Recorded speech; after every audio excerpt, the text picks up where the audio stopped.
parents' nicknames for you while you were growing up? If you don't have any parents, I guess your guardians. And if you were the 100% edgelord rogue orphan from start to finish, what did your nicknames did your friends give you? And if you didn't have any of those, what did listen? Just if you had any fucking nicknames. All right, so that's the question. For a DM inspiration, what do you like to sum up? What happened last week? If you're interested, go ahead and roll a d20 into chat. All right. We got a 10 from Darius. Go once, go twice. Sold to Darius, the lore keeper of this campaign. It is my name forever until time ends. Last time on Curse of Strahd, we picked up where we left off with our conversation with, I think his name was, well, actually, I don't think he ever gave his name. Some vampire dressed up in ye old time noble clothes, but it also looked like he was carrying a blade on him, so not a good thing to probably want to face off against if Doru's any litmus test or whatever. He said that he had our friends, and he wants us to get out of town and stay out of town until whatever is going to happen in the next couple of days is all said and done with. We didn't really have much of a choice in the matter, since we don't want anyone else kind of dying on us, so we agreed.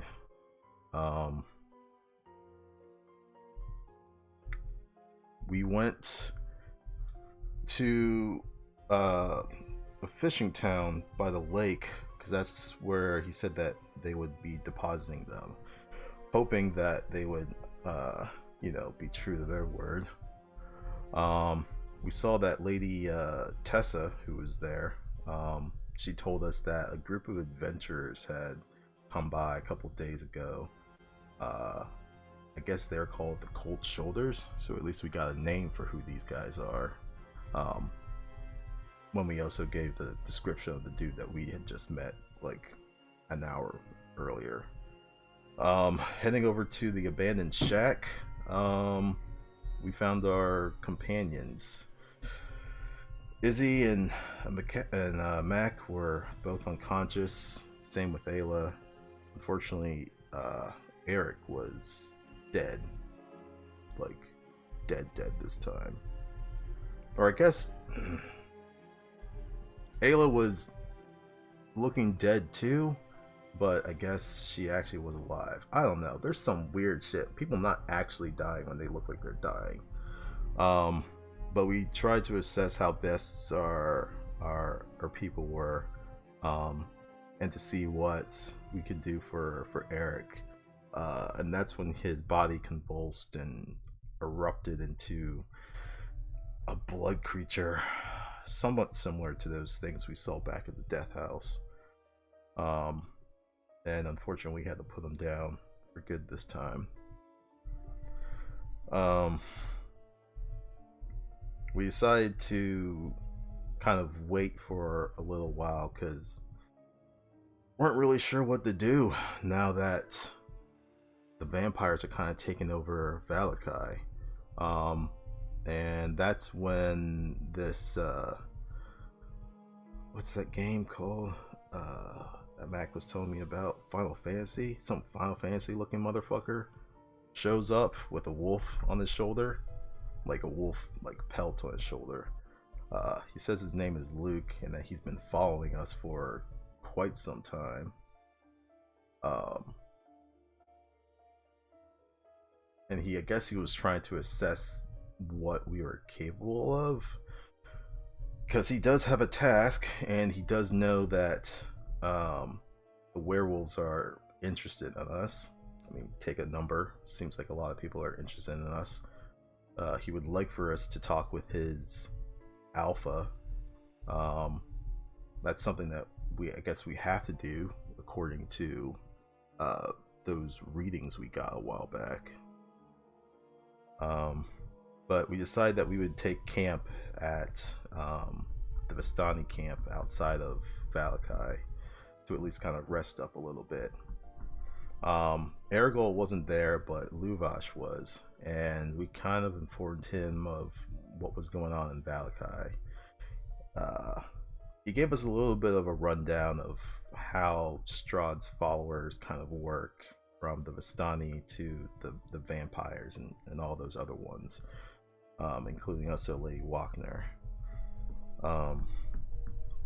But for now, he's worried that there's going to be some blowback from Vallaki, so he's going to move their camp away from whatever the fuck is going to go down there. So we decided just to hold up for a while, rest, and in the morning we wanted to get our stuff back, but since the vampires told us to stay the fuck out of town, we figured Luke, since I've not seen him before, could go do it. We wrote down a note of who we needed to go talk to, and he wasn't really on board with it, but I mean, if he wants help with his thing, he's gonna have to play ball at least. So we sent him in, and I hope he was able to at least talk to the Markovs, if not Muriel. And that's where we left off. All right, wonderful. Would you like DM inspiration or would you like a faxpiration? I should have my character sheet open so I can actually see. I'll take DM. They'll fill me up. Okay, great. Would anybody be interested in answering this faxpiration question? If so, roll a d20 into chat.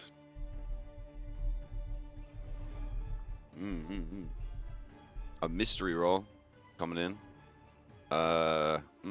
Probably not gonna make it. A disinterested 2. Uh-oh. Alright, another 10. An 18 from Luke. Going once. Going twice. Alright, sold to Luke.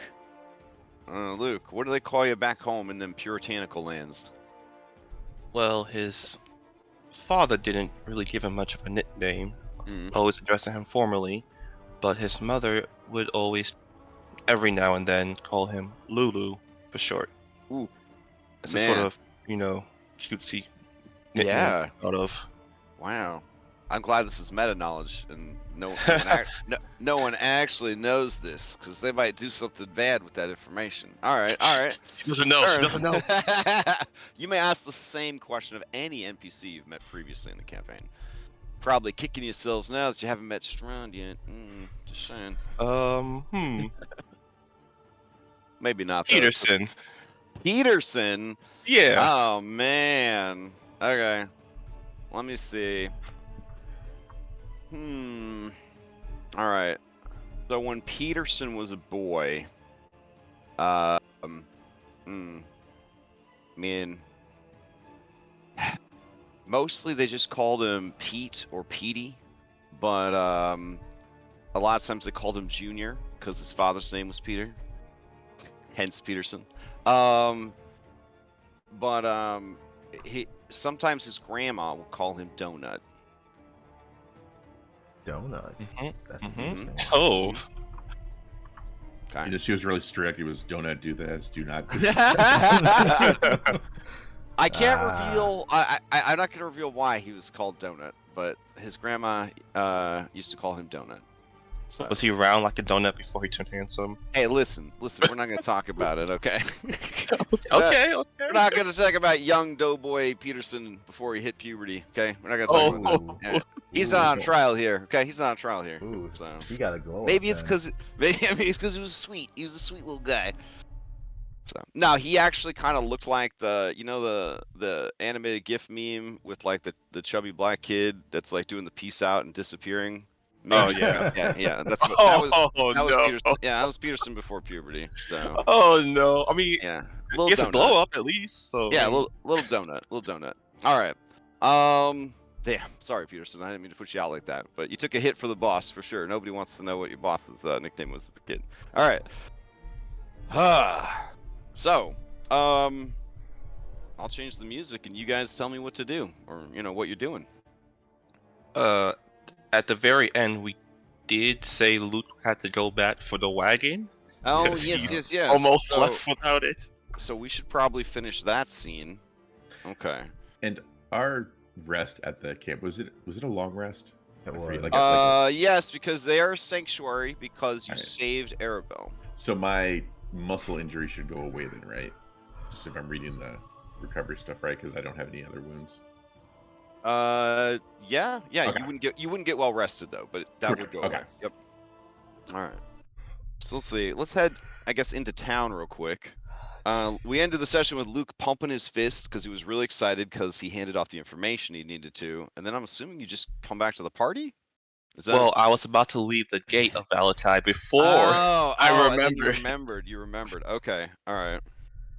Oh damn, we have 5 fan spokes. I Shit. just want to say I love our fans, but goddamn, we're at 12 fan spokes right now. What? Did you have to actually increase the amount of health on the fanspo bots to make room for it? It was at Oh my 7 God. at the end of last session, and now we're at 12. Oh man, look at this! Doesn't make any Look at this sense. extra life fundraiser tactic right here. He didn't just make it go from 10 to 12. This boy made it go from 10 to 20. So a casual observer would see your bleeding out, injured fanspo and think that you guys still needed some. Remember, guys, Oh, remember, man. Nightfall could use a fan spell or two themselves, you know? We have to be fair about this. That wasn't your tune yesterday. Well, now that he's rich, you know what I'm saying? Now that he's rich. All right. So now you want to be a philanthropist. So Luke, as you approach the gate, your lupine senses detect a tasty morsel. But then maybe not. It has a somewhat unnatural scent to it. You notice a very fat, almost small melon-sized bullfrog, and it is staring at you from the shadows near the gate. It seems to be watching all the people come and go, which is a little weird for a frog. It's also weird for a frog to be here, but frogs are not unusual in Barovia, even though it is very cold. They can be found in the swamps of Berez, and more hardier varieties can be found along the lakes and rivers during the summer, which it technically still is, even though it's fucking cold all the time. So yeah, it's just kind of watching you intently. But then it starts to watch other people. Its eyes kind of darting back and forth. I told him to look out for a frog, just a reminder. It nestles its fat booty into its little hidey hole and keeps peeking out. Luke will walk up to it, Okay. and he will crouch down like a dog. Okay, give me a handle animal or a persuasion.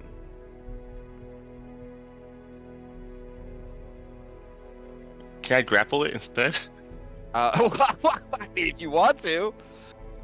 Yes. Okay. All right. So as you approach, it's cautiously watching you, and then you're gonna lunge for it. All right. Give me either a sleight of hand or an athletics. Okay. Just bear in mind, he still can't talk because of what Irenia said. So. Oh, for sure, for sure.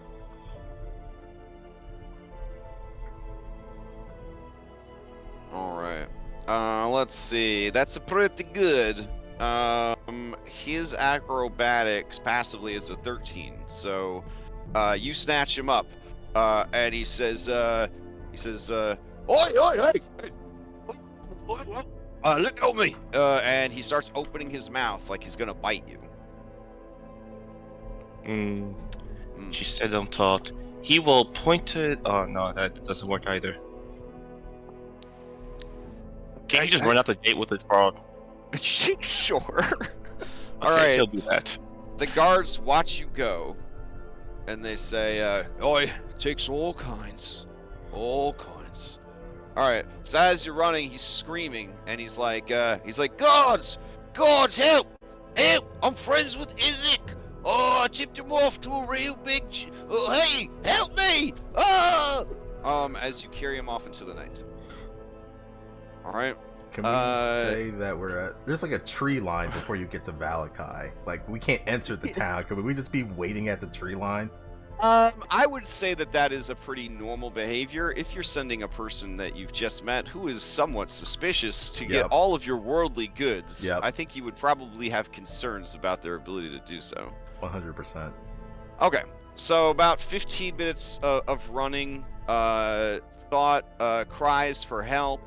He pleads, he bargains. He tells you that he knows a place of power where you could have all your dreams come true. He'll show you the way. Just don't eat him, please. He has an important mission to do. His master's in danger. Do you have a boyfriend or a girlfriend that you're interested in? Do you have a crush? He's quite a matchmaker. Whatever you need, he'll make it happen for you. Please, please, don't eat him. What do we think magic frog tastes like? Chicken. You know, I was. Oh. Tastes like magic chicken, excuse me. And you know what? Where is the, other than a famous chef in a certain Greek setting, where are the chicken familiars? Eh? Where are the chicken familiars? Nobody's got a fucking chicken for a familiar. That's weird. Something to think about. Anyways, yeah, you arrive at the meetup point at the edge of the woods with the frog, but the rest of the party, you notice he has no cart and no donkey. Oh shit! I forgot. I was distracted by the frog. Thought! He says, "Oi, Tiernan, this crazed Mishonen, he kidnapped me. I didn't know what he had planned. You know how it goes with those Mishonen. They eat anything that fits in their mouth." He's not the most socially sophisticated of individuals. But then again, neither are any of the rest of us. Oh, that is absolutely true. And Fair. You can let go of the frog now. oh, okay. Okay. He drops it. He leaps into your arms, Tiernan, and it's a slow motion 360 camera spin. There's fucking sparkles in the background and stuff, and then he lands I with catch him with under wet- his front legs and I spin Yeah. him around. Oh man, tears stream from his eyes of joy. His eyes are two like little sideways black jelly beans of joy. Irenia looks on somewhat jealously, and yeah, it's a moment. It's a moment. So I see you didn't come back with the cart. Well, I was until I got distracted by the frog. I Mhm. figured since Tiernan mentioned it, it'd be more important. And the fact that it can talk means it is definitely important. Well, You He's don't see definitely many- important, you're right, but so is did you at least get to is the it part inn? of tea or a la carte? Yes, I went to the inn. There was a woman there. She knew I was a wolf. I gave her the letter. Wait, what does this woman look like? I describe Muriel as best as I can. How Okay. would he describe Muriel? Very sophisticated and quite beautiful woman. With all the details of her clothes and facial scar. Okay, fair. Okay, you mentioned the scar. I was like, you're talking about Danica then? Alright, so Muriel was at least there, and you gave her the note. That's at least good. Was I supposed to talk to anyone else? Were the innkeepers there? You were to talk to them. No, the place was closed down. Well, if at least she got the message, she may be able to pass it on. Alright. Do you want me to go back for the wagon? Yes. Our stuff's in there. Okay. Is there anything else I should avoid? Mackenzie says, "Wait, but the inn's closed down. There's no one there." Well, yes. It was closed down. No one was there. All right. Well, what if somebody sees you taking the donkey in the cart? Like, isn't that gonna look suspicious? Do they know it's your donkey and cart? That's a good point. Okay. By the way, out of character, when Anna told Luke about everything, did she mean everything, or did she leave any details out? That's a good question. If it made us look bad in any way, she didn't tell you it. So I don't know about Reed then. So that's pretty much everything. Yeah, I mean, damn, Anna. Like, what is left? Not to be mean, but like, Ouch, what? ouch. Like, yeah. Like, I have to know because I'm like, give us an example of something that Anna thinks makes you guys look bad, and that would give us kind of a scale to measure that information by.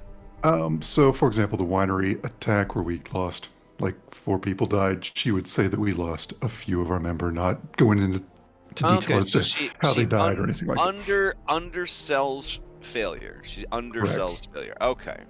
So he knows that you guys failed at things, but he doesn't know how spectacularly bad you failed. Exactly. Okay. That makes more sense. That's all right. always good. All right. okay, I'll run back. Okay.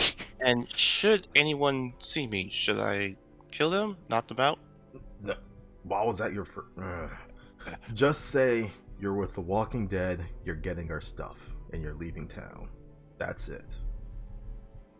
But if the vampires know that you're not supposed to be in town, and I were to say I'm part of your group, Then just say you're getting stuff for some people and leaving town. That's it. Don't mention our name. Irenia says, "But there's no sun. It's daytime. It's daytime. Like there's no vampire." Looks daytime? up at the sky. Overcast is fog. Is there a sun? No, there's no sun. It's so overcast. Everything is a dark gray tint everywhere, and it is sprinkling a little bit. There's a little sprinkles of rain. Yeah. Aelin does say, I think maybe they can come out during the sun. Well, that doesn't seem very fair. It doesn't seem like they follow the rules at all. Okay. Okay. I'll do my part then. Is there Okay. any last minute things you want me to do before I go? Just try not to fuck it up. So don't leave any dead bodies. Okay, he runs No. off then. Okay. So as you approach, the guard says, "Hey, hey! Didn't you just come in and then just leave again with a frog?" Oh, I am sorry. I forgot something. What? He kind of shrugs, and the other guard just shakes their head, and they're very sad because the west gate is as far from the celebration as possible.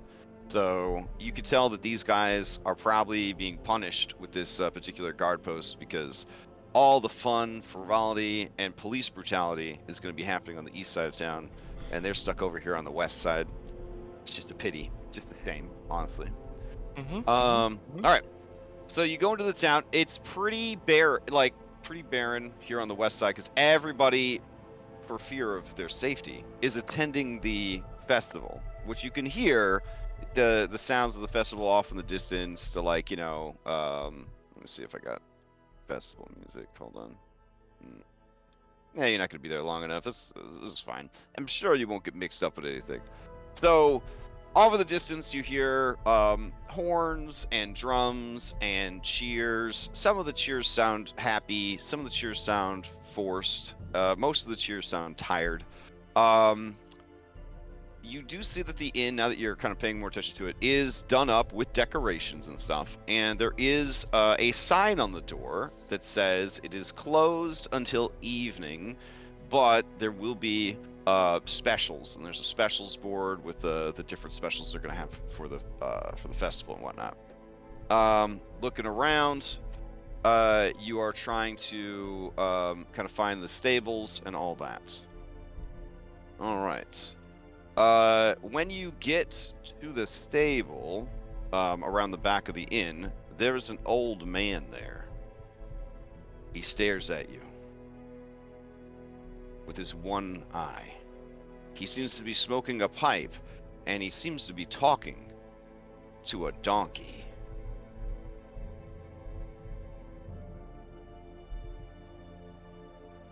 Yep. Not the strangest thing I've seen. The man reeks of alcohol, And he was not speaking like beast speech. He was just speaking in a low kind of mumble. But the donkey was making like vocalizations that sounded like it was tit for tat, like it was, you know, like making hee-haws and eeuks and, you know, like weird donkey sounds back at him. He was petting it on its head, scratching its ears. When you came up, he turned to look at you, and it sort of had the guilty look of like a man who he and his cat are playing PlayStation together. You know what I'm saying? Like you weren't supposed to see this scene. But he stares you down with his one good eye, and he says, "Who are you?" Now, when Anna said not to talk, was that only for the first trip back? For the second one? That's up to your interpretation. Oh, not Anna. Irene. Everybody? I think it's up to your interpretation, honestly. Ah, shit. Hold on. So I want this campaign to teach everyone: don't roll for stats, D&D. Don't fucking roll for. Oh my god. Take point by, please. Okay, he's. You were told. He has enough common sense. He has enough common sense. You were told that anyone who talks to you, you're saying that you're grabbing something and you're leaving town. That's it. Oh, I'm sorry. That donkey and the I'm in need of it, as well as stuff it is pulling. Krezek,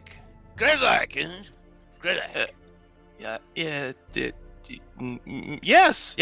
He moves towards you, and you do see that he is stooped over. You imagine at his full height, though, that he'd probably be about 6 feet. But with his bad posture and his old age, he seems to be maybe still about 5'8". And he looks at you and he says, "Hey, what news? What news, Krezek?" Oh, I'm sorry. He looks around. What news? I don't know. It's been a long time since I've last heard from Krezek. I am sorry. I'm in a rush. And Rush? yes, I need to. A festival. Oh, no. No. I'm just came to get the donkey and the wagon. Oh, say the end's closed. For festival. Yes, the festival. I do not. I'm keeping an eye on things. Danica. Right. I'm sorry. How old are you, old man? Old enough. And he has like this haunted PTSD look on his face. Well then, a little bit of advice. If you wish to live long enough to die in your old bed, you should probably leave town. He kind of raises his eyebrow and he reaches out to grab you. He's not particularly strong, but he kind of grabs at your arm and he. Do you pull away or do you let him turn? He doesn't feel threatened. Okay, yeah, he turns an old man.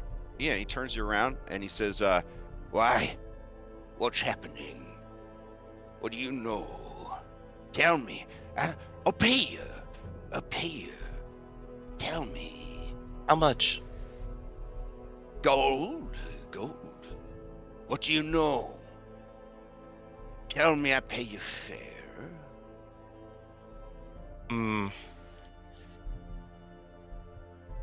Well, I heard from a little birdie that there are vampires in town. His eye narrows and it looks very not drunk. And he says, "Go on." Oh, well then you see, the protection of this settlement is gone. So I am trying to get this donkey. What do you mean? Did they tell Luke about the bones? Yeah, you were at the conversation with Lubash. Okay. Well, I don't know much, but the bones from a church got taken. The bones of St. Andrew. Yes. Missing. And now, yes. Vampires in the town. Yep. Oh no. You told him how many, right? Yeah, 6. How came you by this information? A group of people told me. Was there a loud redhead with him? Oh yes, she was very annoying. Where are they? Oh, they're outside the city gates. Why not stay? Stop Oh. them. Funny story. They got their shit kicked in by them. Yeah, lost a couple of members. No. Pretty sad. It's understandable. They are ill-equipped for such evil. Are they willing to fight? He thinks back to their current state. Like about 2 out of 3 out of 5 of them. It's a pity. It's a pity.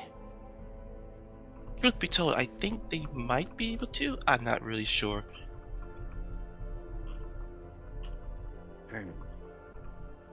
Where outside of town? Where did you take me to them?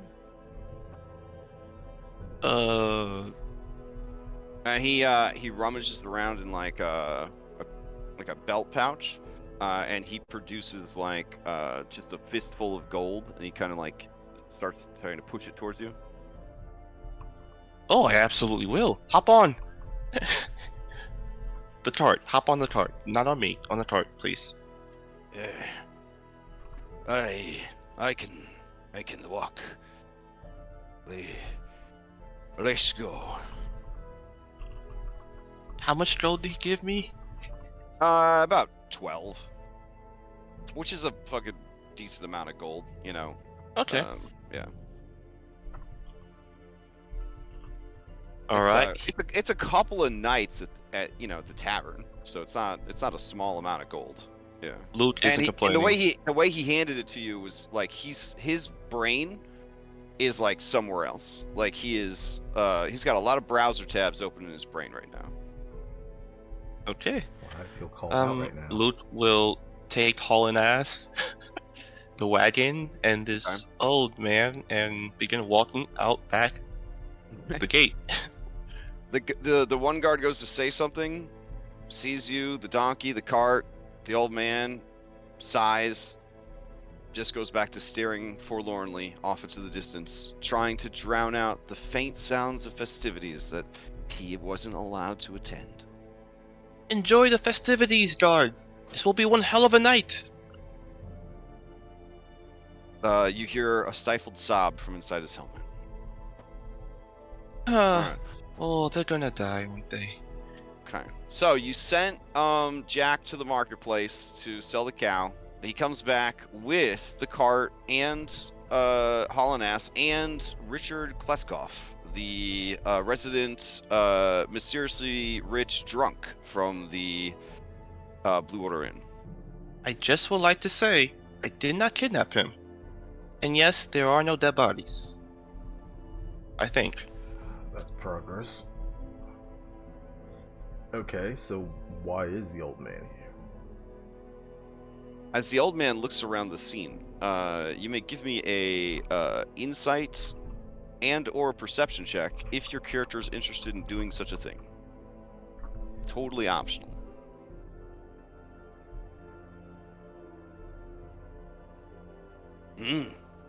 Oh man, Ayla, I'm so sorry.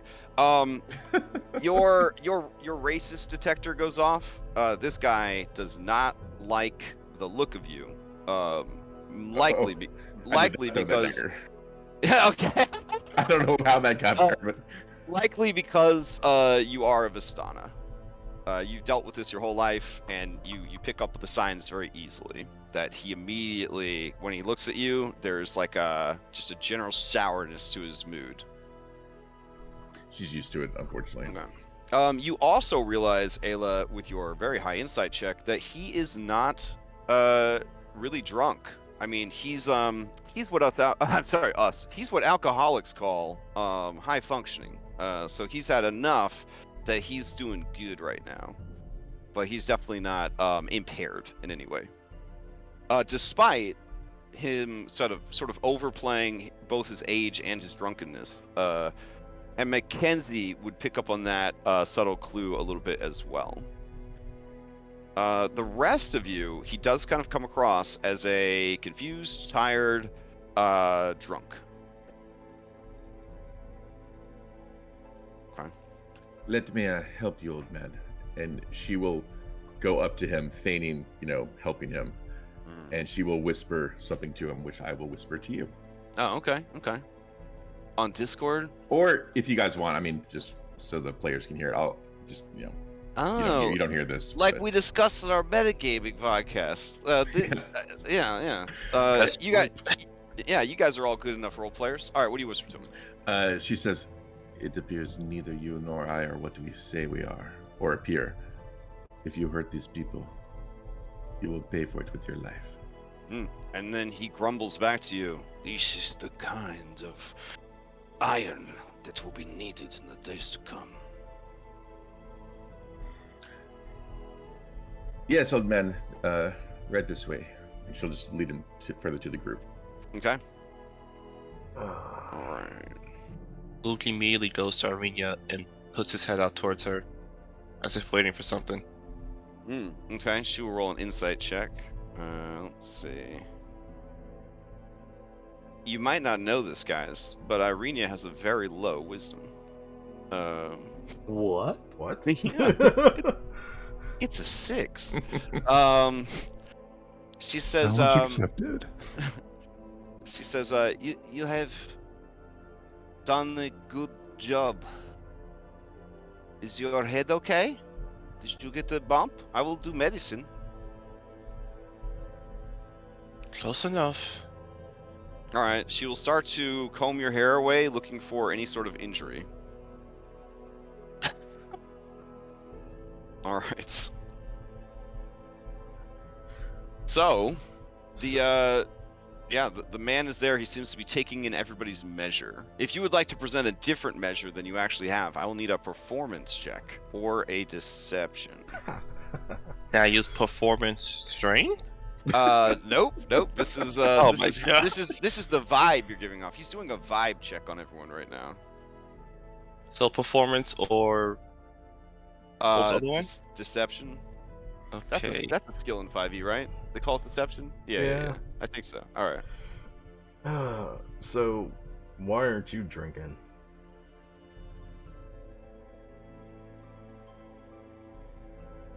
He says, always drinking. And he reaches into his vest and he produces a flask and he gives a little shake, and you do hear that there's sound in there. A little sloshing. He says, I don't know how much time there is, so why don't we just talk plainly? What do you know about the vampires and the missing bones? Raises an eyebrow, looks at Luke. What? I'm not a liar. So I told him the basic stuff. You guys fucked up. The bones are missing. Vampires are in town. And that's pretty much it. I'm not wrong. Yeah. I mean, what we've pieced together so far, bones from church were taken a couple days ago. No one knows where or who. I think the girls had some lead that went to the coffin maker shop, and then when they got there, they got ambushed by 6 vampire spawn. 6. 6. It sounded like they were all former adventurers. We spoke with someone at the lake house, and they said that they were the Cold Shoulders. The Cold Shoulders. Yes. Yes. Yes. This is very bad. Yeah. He looks around at all of you and he says, "You have numbers." We have numbers, but we don't have the numbers to take on 6. We fought we fought one at Barovia. Didn't end well. No. Did not end well for anyone in Barovia.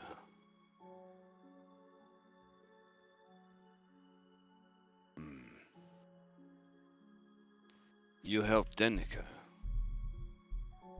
You risked much. You lost a friend. You lose many. That is the way of the world.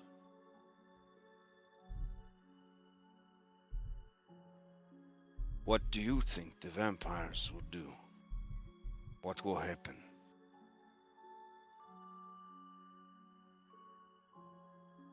They will kill the Baron. He looks at you and he nods and he says, What of the innocents? The children? Probably some late night snacks then. This is alright with you? No. But like I said, we faced 1. Didn't go well. Now there's 6. Don't like those odds. Why don't you like those odds? Do not get me wrong. You are correct. You are not ready to face such creatures.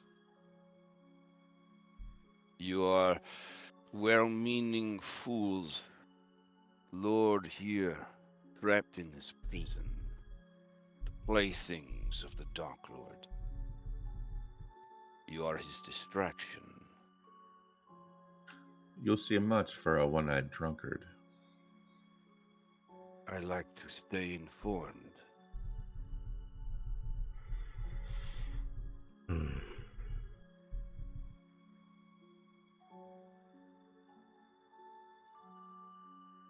Well, what happens now?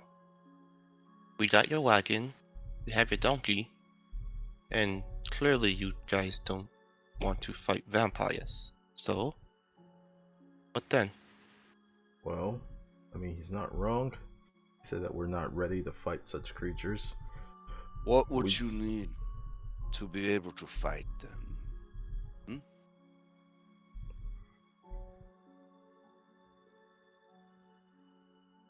Weapons?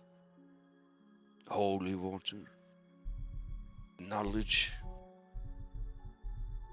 Yes. But you would fight. I don't know about everyone else.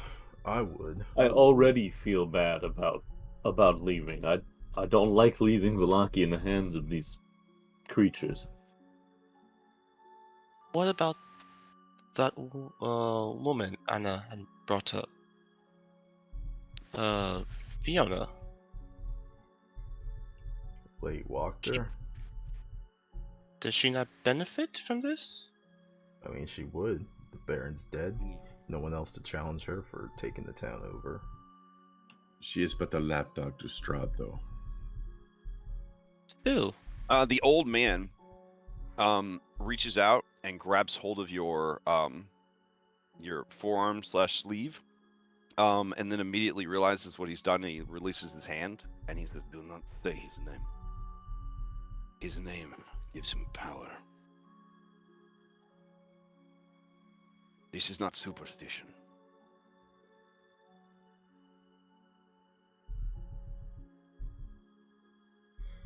Would not playing into this sphere also give the devil power? Not as much as speaking his name. This is, again, not a superstition, girl. These are facts. He draws power from each utterance of his name.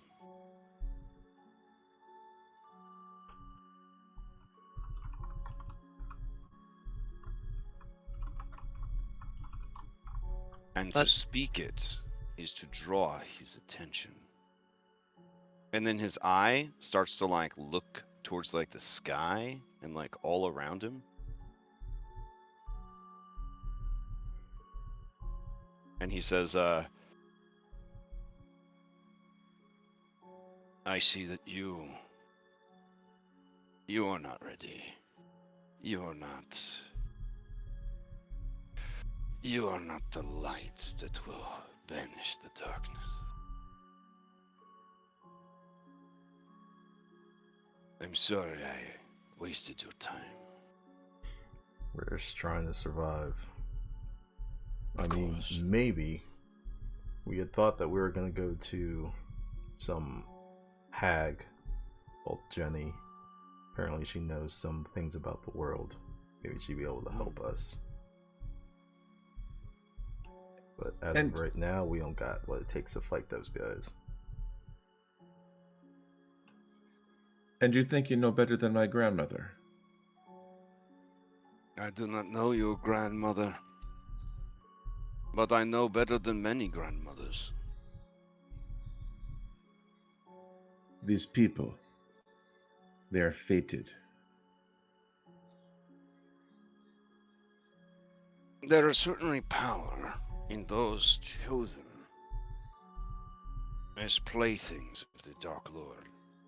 They elicit a change in the world that others are unable to bring about for those native to this realm.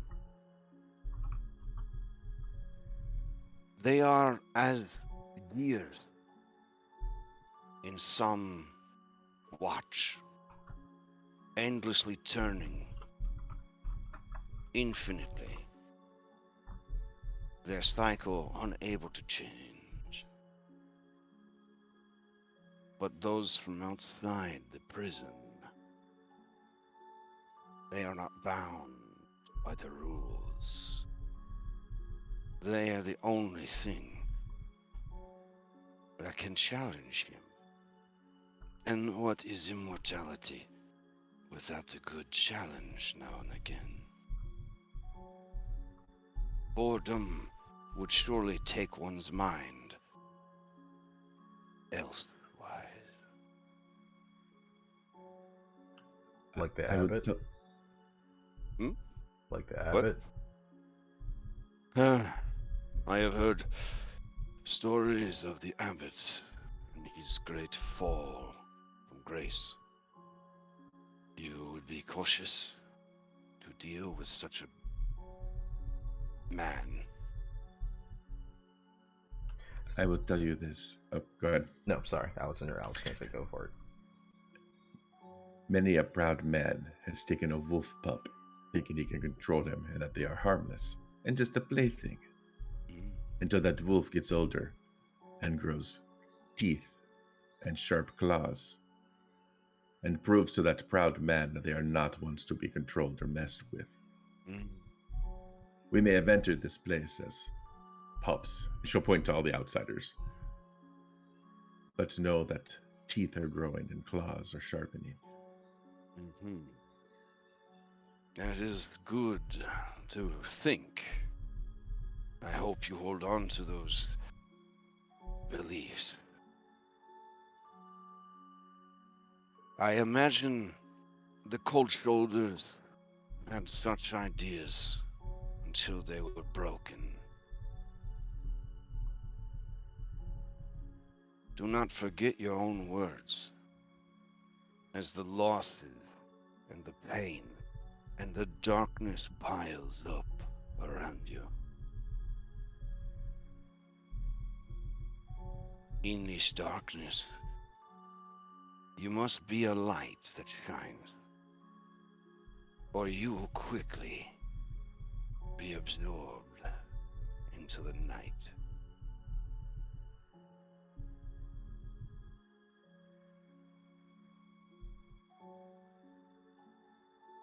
I will go and witness what is to come. Perhaps I will live through it. And perhaps we might speak again.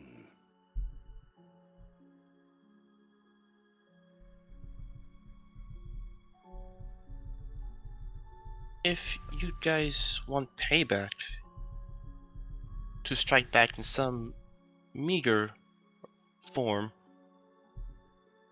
why not take out this Fiona individual?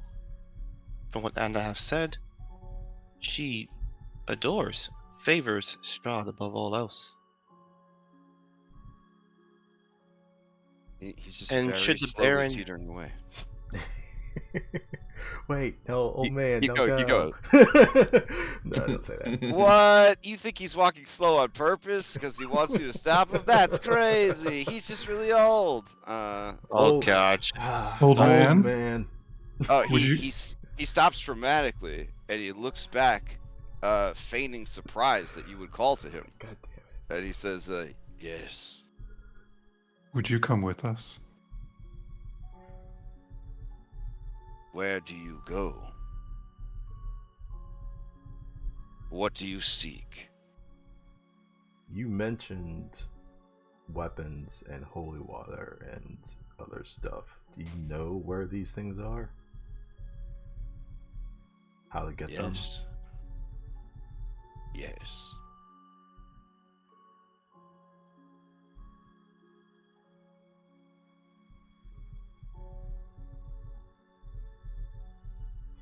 Boy, he's really playing up the drama, isn't he? Yes. By the way, did Anna also mention the whole stone situation with the Martytovs? Yeah. The old man, Anna would say, we had intended on dealing with a curse that befalls a few of us. Because we know we cannot defeat the vampires in Vallaki. We had intended to go there next. After that, I'm uncertain. Curse. We fought many werewolves on the road west of Vallaki. Yes. Yes. A cure. Has any of you changed yet? No, Luke will raise his hand. He wasn't with us at the time. He's new. For you, the cure will be much harder to find. Whoa. I liked what I have. I'm fine as am. I've accepted that burden long ago. This is up to them.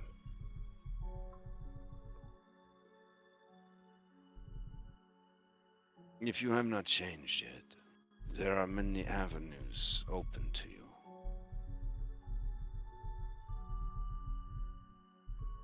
you will walk over and try and begin to kind of shuttle him back if he'll take her arm. He will walk with you, but he does not take your arm. He says, It speaks well of your character that you wish to remove the curse rather than embrace it.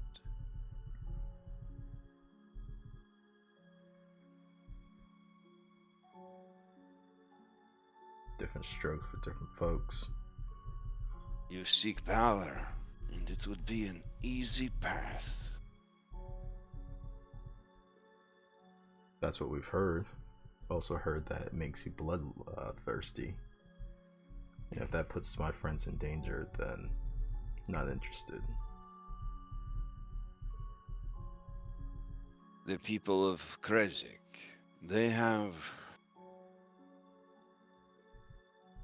a practice, a tradition of hunting monsters. They could be a source of information resources to your cause. Though, I think you are still unsure what your cause is.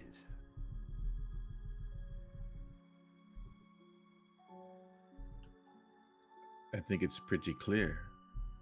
They want to go home, and she wants to rule.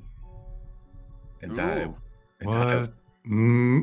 This? You want this nightmare? Hmm. She's like, oh, did I speak out of turn? Anna just glares at Ayla. Trust me, I felt the same exact way.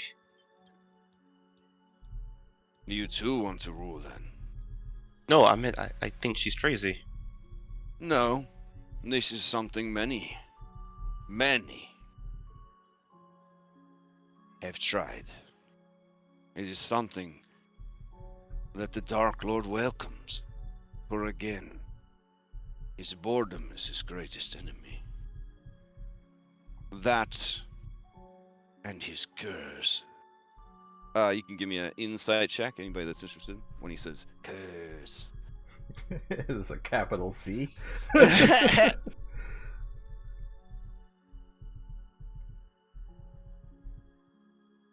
Oh shit, Tiernan.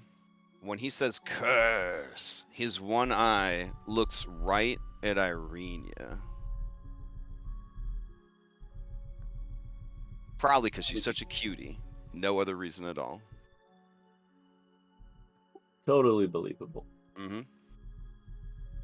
No one else was able to clock it, unfortunately.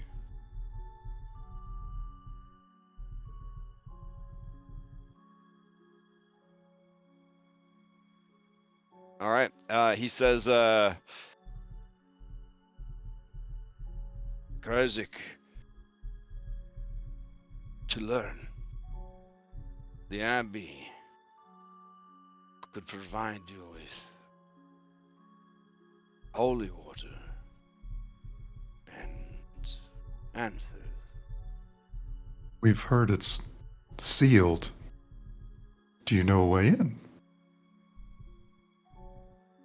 Knock.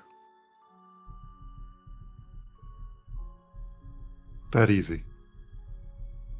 He shrugs, says nothing is easy, but it is a way.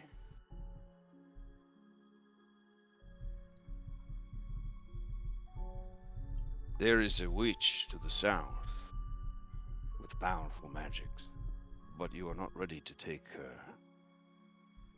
And further south still, a temple of ancient evil. I would advise with your ambitious nature that you never go there. You will lose all that you have tried to gain. Is he talking to the group or Anna specifically? well, he's looking right at Anna when he says Okay. that. He's like, Okay. yeah.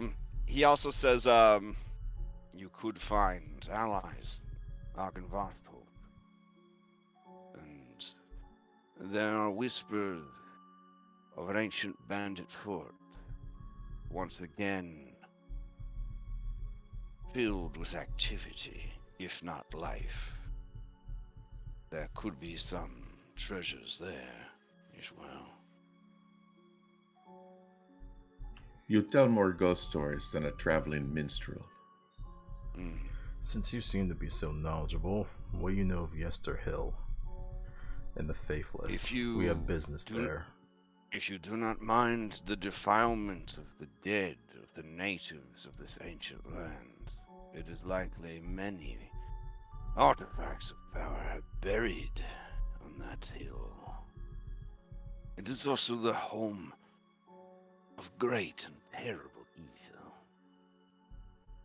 I have heard that there is a tree at the top of the hill called the Gulthies. It is a corrupt and terrible thing. It poisons the land and the hearts and minds of the faithless.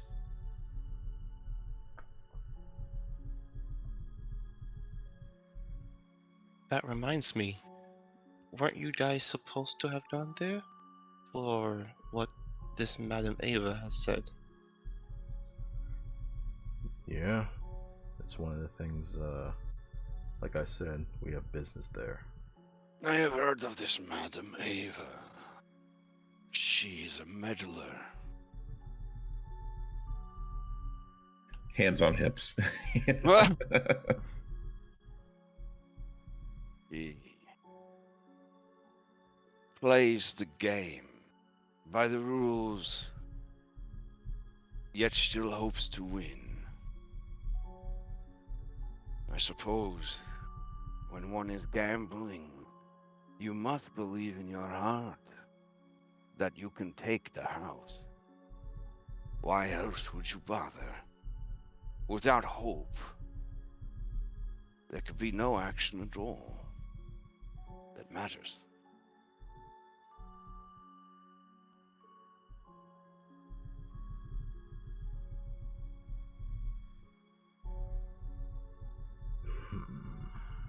I cannot travel with you. I must always be alone. But Why? I do. We all have curses, don't we?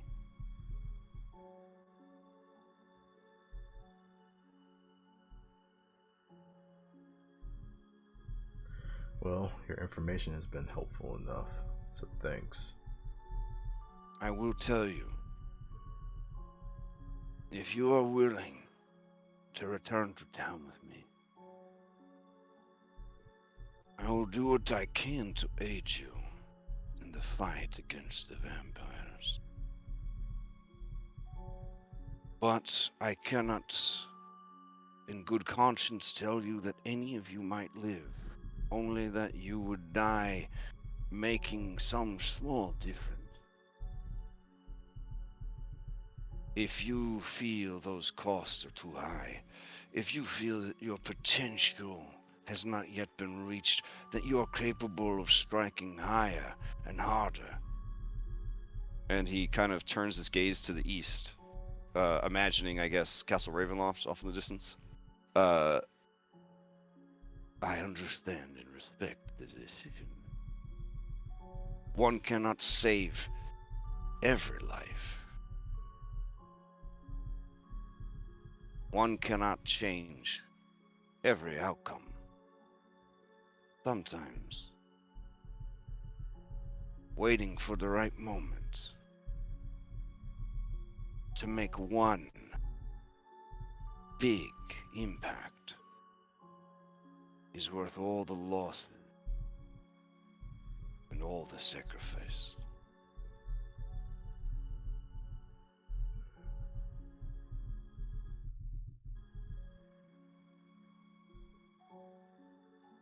All right. Now he Looks at the rest of the group. I know we voted on where we're going. Unfortunately. He's slowly walking back to town again. Old man, could you at least talk to Father Lucian and tell him what happened? He should at least know and be prepared. Tell him what? What message would you bear? That since the bones are gone, vampires have entered the city. Either you flee or make peace with your lord. It's not going to be well. We're sorry. If he asks of you, then I tell him you fled.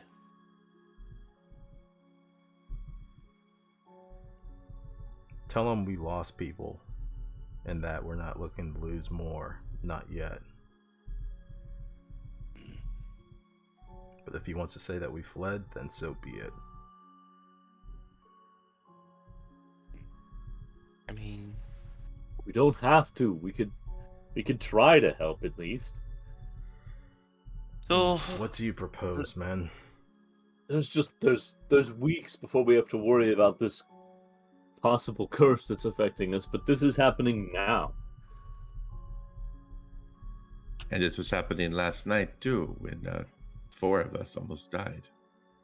Some did. We'll be together now. It'll be all of us. And all of them. They were not all together last night either. How about we just remove some pieces from the board? And how Even if the... Sorry, go ahead. Let's say we let it happen, and they kill the Baron. We already know who's going to take advantage of this situation and seize control, do we not?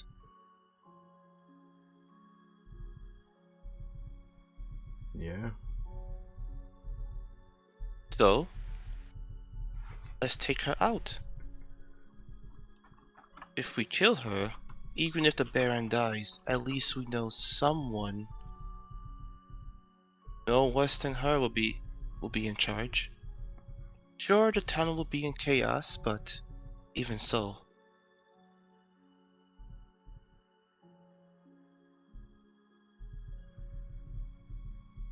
Would you rather have someone who worships the devil in charge than no one at all?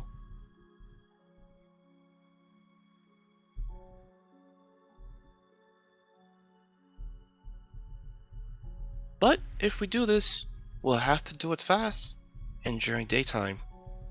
So if you're feeling risky, we could go right now. The streets are barren. Everyone is by the east gate, right? Yeah, the town square and the marketplace and all that. See? We have a perfect opportunity to take out one of Strahd's the devils. That's a slip on my part. That loops. I'll accept it. Great. Thank you. We have a chance to take out one of the devil's pawns before it can even make a move. Unless, of course, you're one of those types that don't like killing. In which case, I mean, yeesh. We've already done it so far. Anna, don't you dare.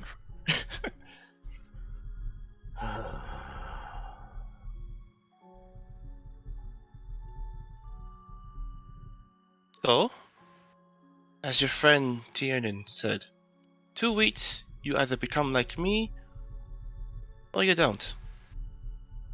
If you have time at least. But this is happening right here, right now. And you, Darius, seem like a man full of conviction. Well, whatever you have left of it. Don't you want to take your anger out on someone at the very least? Darius narrows his eyes.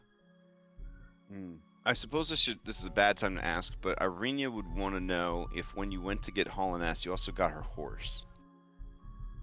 You lich, no, okay. No one tells me these things. That sounds like a no. She's had a lot on her mind, okay? Well, that's not my fault. I don't know this. I don't know. Alright, sorry, Vanilla. Honestly, it's probably better off, buddy. You're probably better off. Okay. So, what do you say?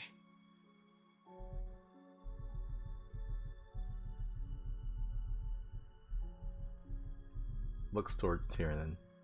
You really intent on wanting to go back in there?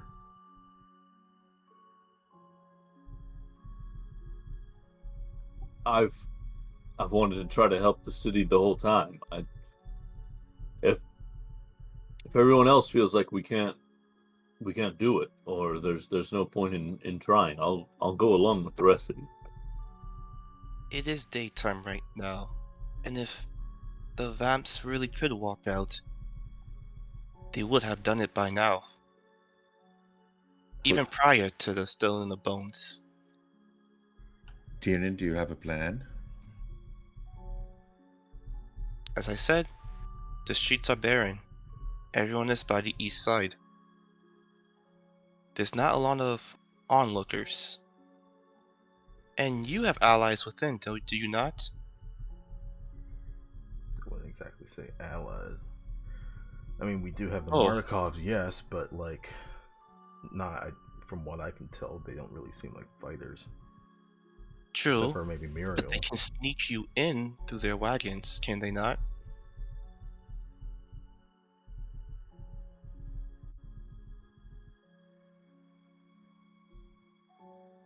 We keep talking about getting into the city and helping. Great, but to do what?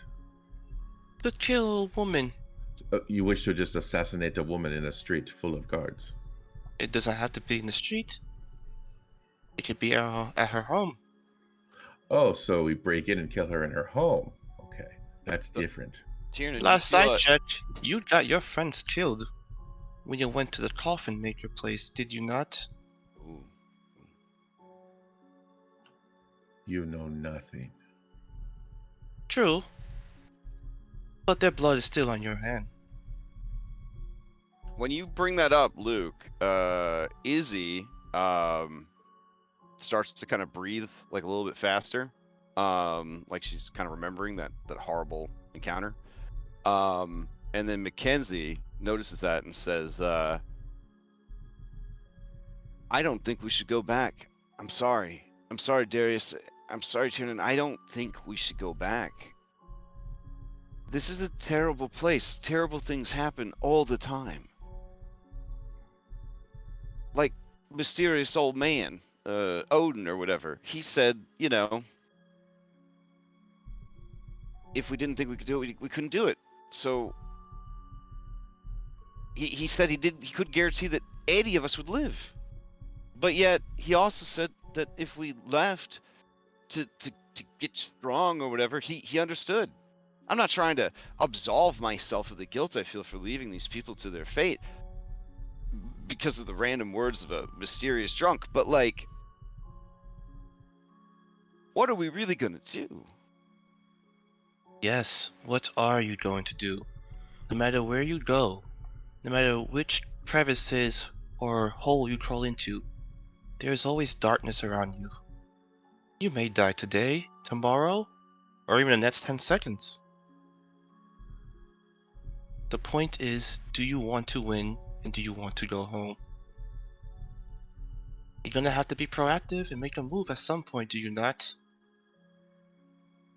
I don't want to just accept that there's darkness that I can't do anything about. I want to, and he wiggles his little flashlight a little bit. I want to be the light. I want to keep that darkness from consuming everything. I can't just leave.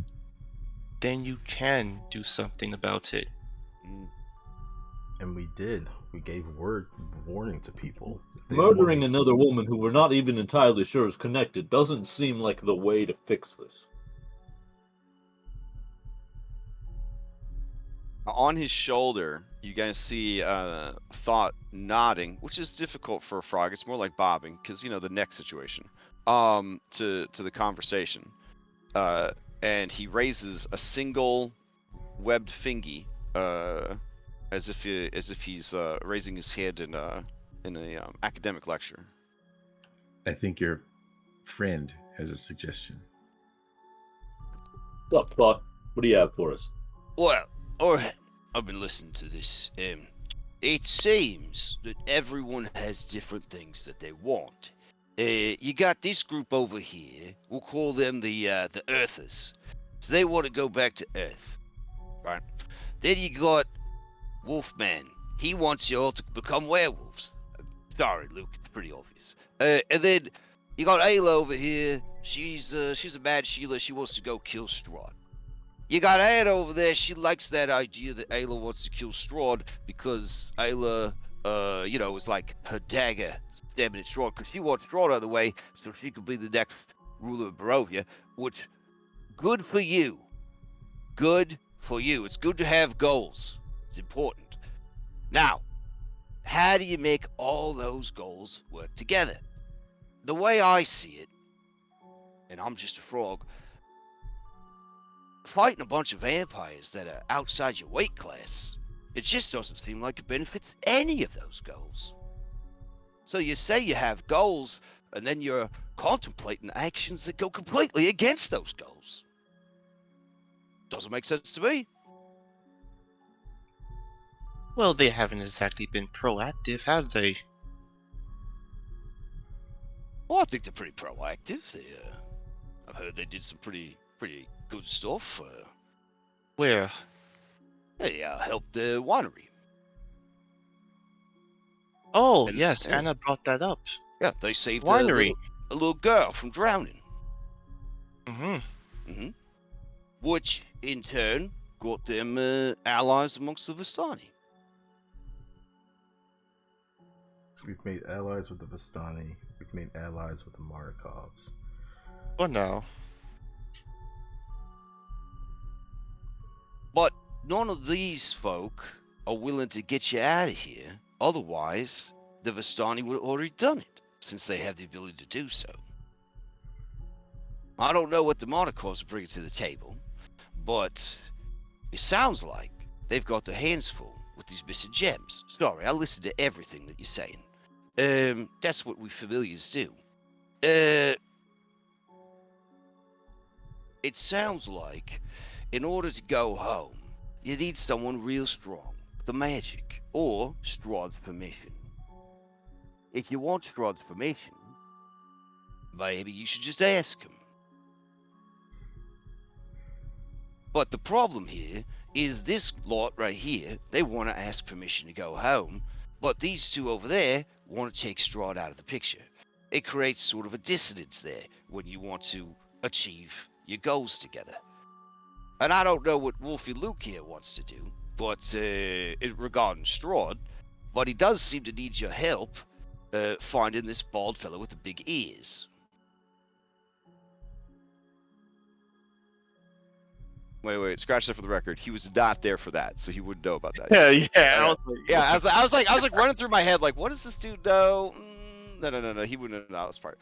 So he would say he doesn't know what Luke wants, but the general vibe is that you're pushing lycanthropy pretty hard. So feels like you gotta push it like a pyramid scheme. I'm a recruiter, right? Yeah, you're like MLM. You're at a high school and you're like, picture this. You're in The way you move desert. up the pack is by You're- recruiting other people to the pack. You're a few Pampered steps wolf. away from handing out Yeah. pamphlets. Your body overnight, just muscles everywhere. You just smarter, faster, stronger.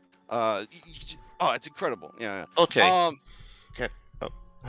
So then, sorry, he's building towards something. So then Thought says, or you go find someone or something as strong as this Dark Lord, and you just have them send you home.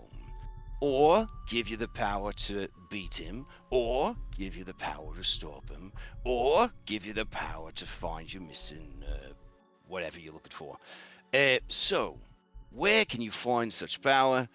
At the Amber Temple! Hey! So, Oh boy. if you're crazy enough to go back and fight 6 vampires, maybe you've got the moxie to make it up the mountain to the temple. I'm just saying, if you're gonna throw your lives away, why not throw it away for personal gain? Or we can do And I rest my case. we can do what Madam Ava suggests. To you folks, you find these pieces that she spoke of through cards. If these two want to kill the devil, certainly those pieces will help. And if you want to go home, well, you could ask. But if he says no, then what? Ultimately, both of you are heading down the same path. You may prefer different methods, but we all know what the other will have to do. As much as I want to disagree with everything this Fleabag says, I think he speaks truth this time. So enough with this divide. Clearly you want to go home. Oh, sorry. Oh, sorry. Quick interrupt. Ayla, as of Astana, you know that your people do have the ability to go, come and go as they please. We've discussed the impact that your lifestyle choices have made on your ability to to travel through the mist. But that they would never act against Strahd. And so until Strahd says they can leave, like he is gatekeeping them here. Like, he is the barrier between them going home. You have never heard, at least you yourself, of anyone being able to leave the mist without a Vistani guide, essentially, or Strahd's permission, because he does, according to Legends of Mist, he has learned the methods of your people for traversing the mist, and he does have the ability to part the mist for people if he so chooses. So at the end of the day, they might not know this or realize this, but you, I think, would, that short of some dark miracle, this Amber Temple salesman over here, Strahd's the only way out that you know of. I may be an out. Oh, sorry. She just would say, I will offer up an alternative to, I don't know, trudging up a mountain and committing suicide by just immense odds.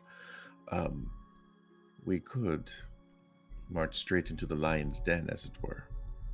And, as the old man suggested, have a talk. Well, I mean, that was one of the things I was hoping gonna happen. If Vasily was able to come through with that invite. Yes, we could take his measure as well. I mean, have any of us even met him yet? You've heard the saying, have you not? Trust me, I'm Vistani. I've heard a lot of sayings. Then I am pretty sure everyone knows something about him. I have heard stories that he is 8 feet tall, that he breathes fire. Not all of that is true. Don't jot down notes, Crass. Don't jot down notes. 8 feet tall. I'll make a new character. My hope was that we at least go about it like we would training. You don't just start lifting up 500 pounds at a time. You start small.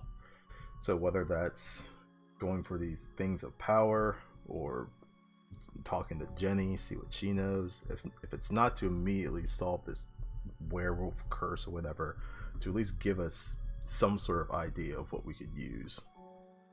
That was my idea. Hag's dual broker and information. If we had something. Hag, maybe witch. She. Yes. Either one. If we had something that would be of use to her, maybe she would tell us something of use to us.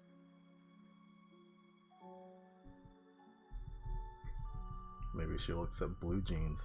I think I still have a real world token left.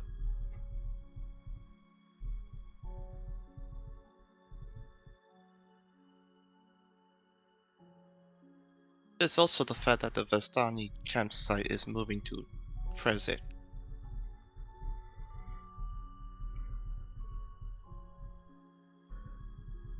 Or close by the Freze. As much as I would love to be able to help these people, I just don't know how we would be able to. Anything that is not getting us physically involved with the vampires. That is. Because once we start throwing hands, that's going to be a lot of bloodshed. A lot of bloodshed that's probably going to be on our side. Then what about facing druids? They're human. Yeah, but they're blocking our way to something that we need. Or at least want, or whatever the fuck your grandma said. Sooner or later, you're gonna have to plow through that barrier at some point. And I don't think the Martikars, your so-called allies, can put up much of a fight for that long. You've already lost one sanctuary. Why lose another? I would like to go to this witch, see what she's able to do. If she can't do anything for us right now, go to Yester Hill, start beating the shit out of some druids. I feel like it's pull time. At least we know there's something there. Okay, I'll get a poll together for you guys. There's no need. We already know where we're going. Listen, I'm just trying to teach you a lesson. If you go into Vallaki, you're going to end up It's with gonna be a more bad options. time. Every time you go into Vallaki, you're going to get more fucking options. Like, it's the quest hub of the whole world. You don't want to go to Vallaki unless you want quests. It's a sandbox game. There's no right choices. There's no wrong choices. It's just about picking something and see where the story goes.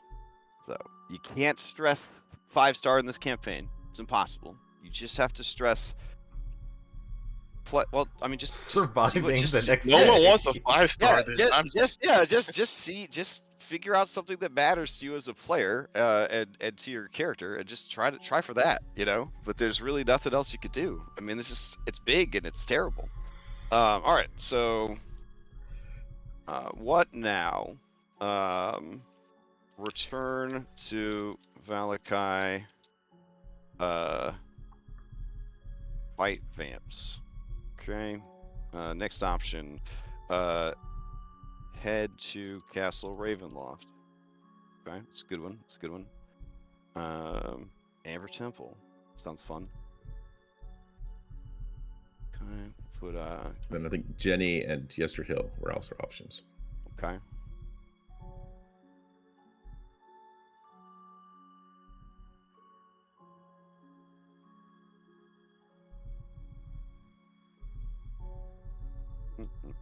All right. Any others before I post it?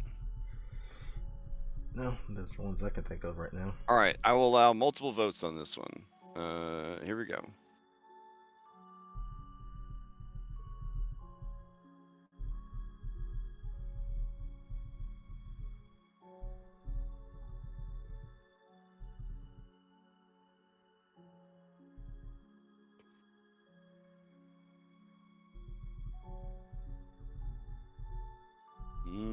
Okay.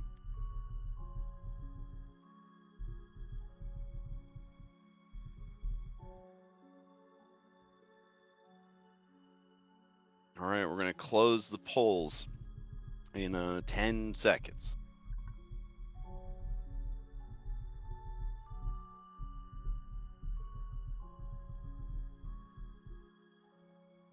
Okay, looks like you guys are headed to Jenny Greenteeth. Alrighty. So, it is currently almost 4 in the afternoon, but the Vistani encampment is packed up and they are getting ready to head out.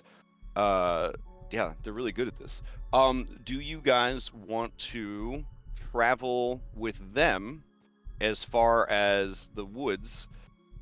If so, I will unfortunately not be able to roll random encounters for you because they're under Strahd's protection. Yes. Yes, please. Okay. All right, fair enough. So let me go check that. So I'm assuming that you head back to the Vistani. So that would be, we'll just say, an hour to get there, decide, make arrangements with them, wait for them to head out. Apparently, what's going down has what you've told them has them nervous enough that they want to get on the road. They don't even want to be here when night falls. You would think that they would wait until morning to travel, but no, they are heading out. All right. Let's see. The rain does start to pick up a little bit more, so it's not just the slow drizzle. It's starting to be occasional fat drops. Those obnoxious fat drops, you know what I'm saying? Where you're like, oh, it's just a light drizzle, and then like a marble of rain hits you right in the eyeball, that kind of thing.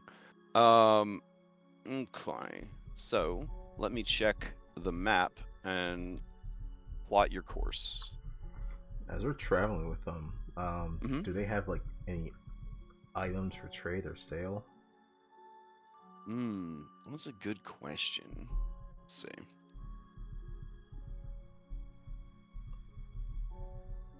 I'm honestly just curious if they have like either healing potions or holy water that they carry.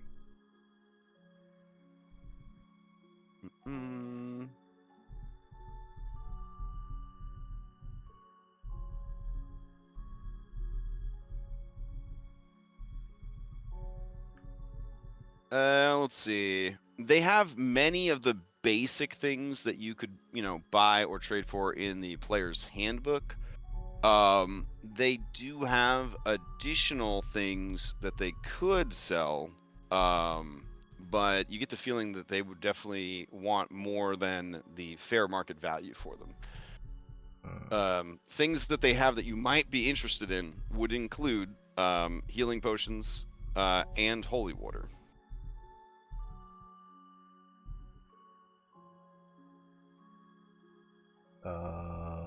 And the healing potion is market value. So no, they would definitely try to charge you more for it because they're on the move now. They don't know how things are going to go where they get, so they have a vested interest in keeping things for themselves just in case. They haven't lived this long in a terrible place without being cautious about their business dealings and their resources. I don't know how long I'm going to live. I have 85 gold. Would that get me a healing potion and a holy water? Ooh. The two of those together would be 75 normally. Yeah. Oh man. I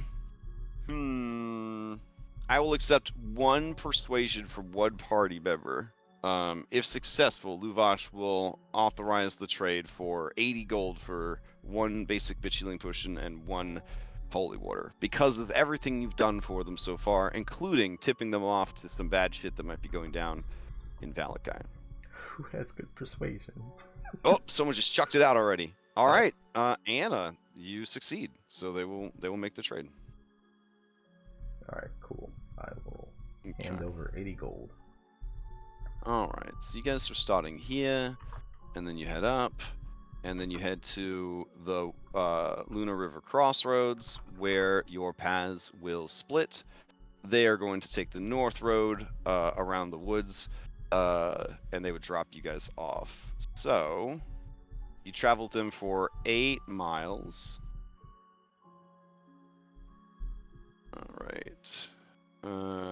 Traveling at roughly 30 for 8 miles at a normal pace. So it does take about 2 hours and change to reach the crossroads. So at that point, it is almost 7 o'clock at night, and the sun has set. All right, so they're going to continue on for a bit before stopping. And they kind of just leave you at the crossroads, I guess. You've been told that once you reach these woods, you head straight west, and you should find her. Do you want to enter the woods at night, or do you want to try to camp here on the at the crossroads within roughly 6 miles of Vallaki? I'd rather camp. Those both sound like awful ideas. Let's camp. All right, so it's camping at the crossroads. Yep. Yeah. All right. That sounds like that's the least chapter title of like a book that has demons in it. But sure, yeah. Okay. Isn't this where we got attacked by werewolves? Mm-hmm. Cool. All right. We've got one with us now, though. So. Who the hell said he? Yeah. Everything's different now. All right. I'll take you over to that map real quick. Just for the visual, I guess. Yeah. So this map right here. Man, things have sure changed since then, guys. Ooh, boy. Oh, it's read. Yeah. Anyways, we shouldn't have come to this map. We're not going to need it. What am I saying? You guys are going to be fine. So let's go back to the main page. Let's see. All right. That's a whole lot of death on that page. Yeah, a little bit. All right, let's see. Oh man, I definitely want to camp there. That's the vibe. When I'm looking for a place to camp, when I see a forest that looks like that, I'm like, I'm going to bed. All right, cool. So let me let's see, 7, and it's gonna take time to set up camp. So camping rules, let's do it. All right. This is going to refresh your essentially fatigue meter. And I need a volunteer to be the lookout. I'll do it. All right. Oh. I need all 5 of you, and I've been too generous in the past with this. I need all 5 of you to give me survival checks, but they can be strength, intelligence, or wisdom based. So if you're like, oh, I'm gonna move big rocks, it would be strength survival. And if you're like, I'm gonna intelligently look for, anything dangerous in the area that might be bad for the camp, and that kind of thing, that would be intelligence survival. And then normal, like, I use my guts, that would be wisdom survival. If you want to trigger the, because Founder 10 is different. If you want to trigger certain rolls, I believe you held down Alt and then click on a roll. Yeah. Yeah, and then it will be a pop-up that lets you choose all the different settings for the roll. Okay. How many successes you have will determine the difficulty of all the other things you do with the camp. Because you're at a well-traveled road and all that, the DC is actually only going to be a 10. So I just need the rolls from everybody.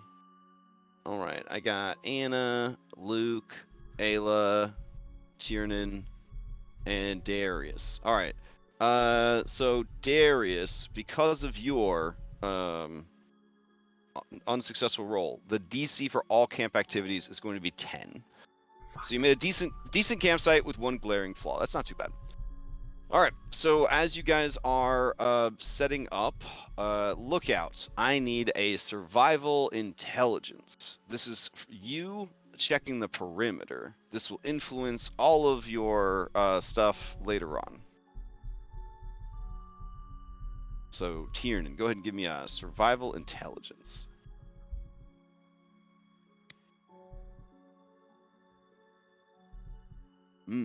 Okay. Seems safe, bro. All right. The other 4, you may do camp activities, if you are so inclined. Let's see. So you can cook food, brew drinks, play music, tell a story, repair an item, work on crafting an item, play a game, relax in solitude. Keep in mind, play a game requires 2 people, but it guarantees that one person at least will get an inspiration.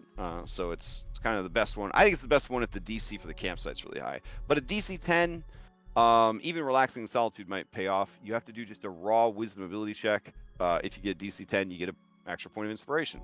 If you're low on hit dice, which I don't think you are because you just got a long rest, there are activities that can help with hit dice. I know, Anna, that you are a magic cook, so you can use this this activity to do your magic cooking.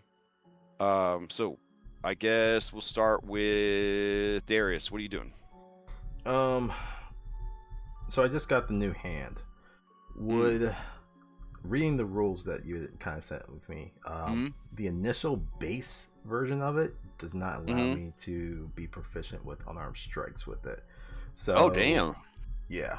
So I mean, it allows me to at least manipulate stuff, but I can't actually use it as a weapon. So. Oh, you don't have anything that's like anything as a weapon or tavern brawler. I do. Okay. That's what I was assuming is you would just apply that because it gives you proficiency with improvised weapons, right? So anything that's not a weapon becomes an improvised weapon, and ergo you would have proficiency with it.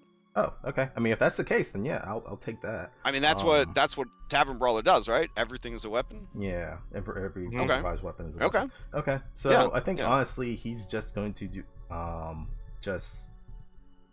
well, I don't need any hit points.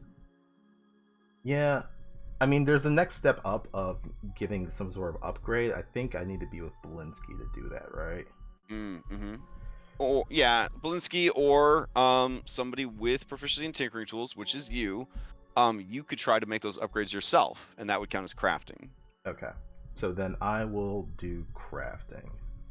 Okay, so you're trying to up your stuff to the next level, essentially. Yeah. The next level does allow me to put some sort of weapon on it, but I assume it's going to be more than just one check to do this. So it's going to be based on the cost. What was the cost that Belinsky quoted you, if any, to update it? I think it was like, I want to say 50 gold or something. Maybe not. I'm going to look real quick at what you had sent me. Let's see. Upgrading, it costs 50 gold. 50 gold. Okay. Let's see. Man, I just spent 80 gold on fucking healing items. All right. And what is the upgrade you're trying to do? You want to put a weapon into it? I actually wanted to put a grappling hook into it. Oh shit. Okay. Because apparently, with that, I can not only, you know, grapple up, I can also grapple a creature and yank it towards me. Okay. But yeah, that's what I'm Bionic Commando. All right. Yeah. So we're gonna put grappler arm. Okay. Let's see. So grappler arm, the category. Don't need a category. Upgrading arm. Current progress is 0. It's going to be a tool check. It is going to be Tinker's tools. And set the Tinker's tools to intelligence for this because you are having to figure it out. Okay. As you go. Yeah. All right. I'm gonna say that it's kind of a difficult thing to do. I'm gonna set the DC at a 20. But you only require 8 successes to do it. But 8 DC 20s is kind of a tall order. You may make 2 checks when you're using the camp action to craft. Okay. Alright. So I've created it for you. I'm gonna burn 1d inspiration on this. I do not have a very high modifier. So I just want to see how this goes. So this first one's gonna be an advantage.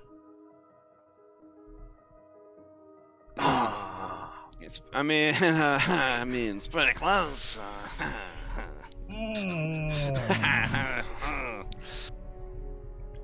I'm just learning this. Succeed at the cost. Okay. Winded. Your lack of physical confidence was disadvantage to athletics and acrobatics checks until the end of your next long rest. If this occurs during a long rest, which it does, you keep the effect until the end of a next long rest.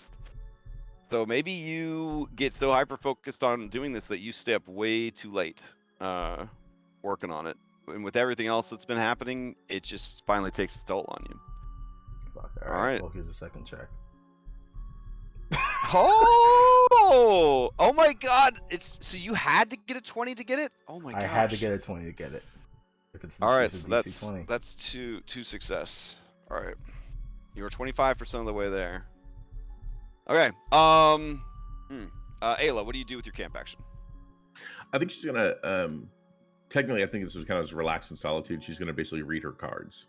Okay, fair enough. Give me that wisdom ability check, DC 10. Oh, I was gonna say, does this constitute a boon since it's 20? I don't think we do boons outside of initiative. I will treat it as 2 successes though. There you go. Okay. Thank you. 21. All right, beautiful. You gain an inspiration. All right, Anna, what do you get up to? She's gonna tell a story. Okay.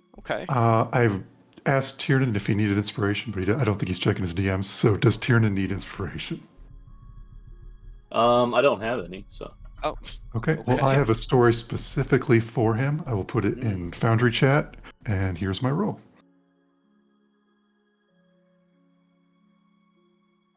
That's a good story. That's a 22. That's a It's great a darn story. good story. I have consent for this, by the way, too. Oh, okay.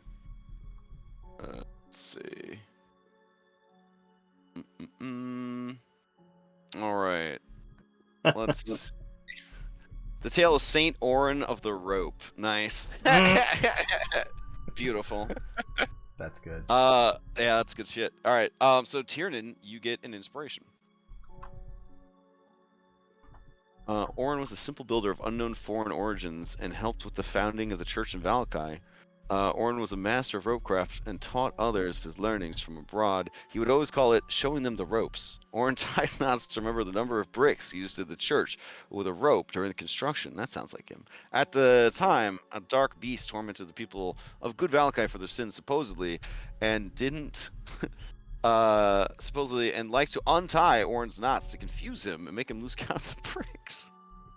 Delaying the building of the church. OCD's a bitch. One day, after losing considerable time and count on bricks, Orin grappled with himself to tie the greatest of knots with the rope, a knot that could occupy the beast, and completion of the church would be finished. He left it out with his other belongings at the construction site one night, and the beast came to tie the knot. The beast was perplexed by such a knot and unable to cause turmoil anymore. Due to this knot, it was unable to untie. Orn finished the church and disappeared soon after. It is said that he died for the sins of all Barovians and knew not, I get the joke there, what consequences he faced when making the greatest of knots. But the church was complete, and the beast bothered the people of Vallaki no more, and thus the prayer rope of the Morning Lord was born to confuse those in darkness from hurting others. Oh, I really like that. I was so worried it was going to take like a Kyra twist, and it was going to be like, and that's why werewolves have knotted dicks. But I'm really glad. I'm really glad that you kept it clean, family friendly for our family friendly camp fan. That's beautiful. You may also have inspiration, Anna. That's good stuff. All right, and then finally, Luke, what do you get up to? He's relaxing. Mm-hmm. Okay. Give me that wisdom ability check.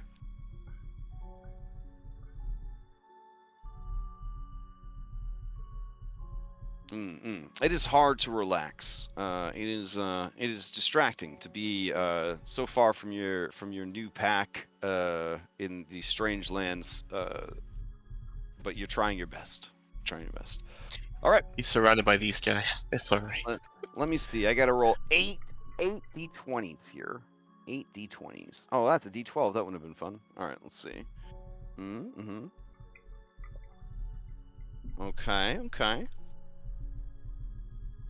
Wow. All right. Tiernan, give me that perception check.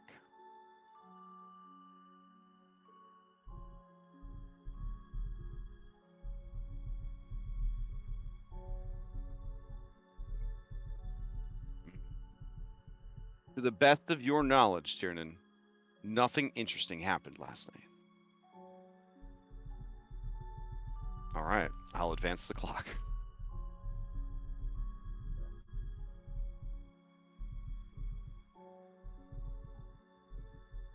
Anna, do you have a moment?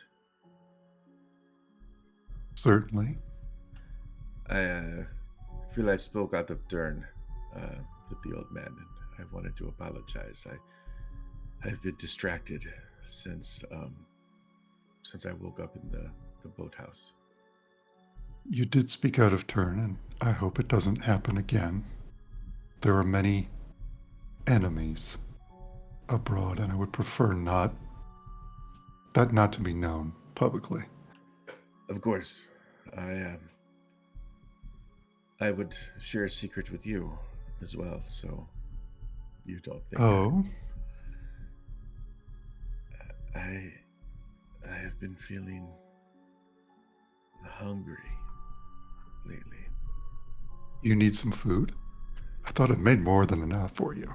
And she'll kind of, put her hand on hers, and so she can maybe feel how cold she is and say, "It is not food that I hunger for." Oh, I don't like women, Ayla. I'm sorry.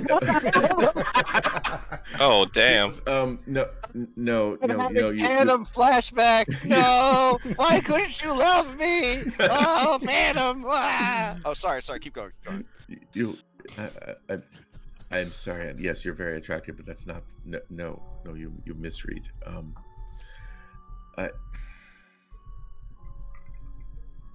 What is it?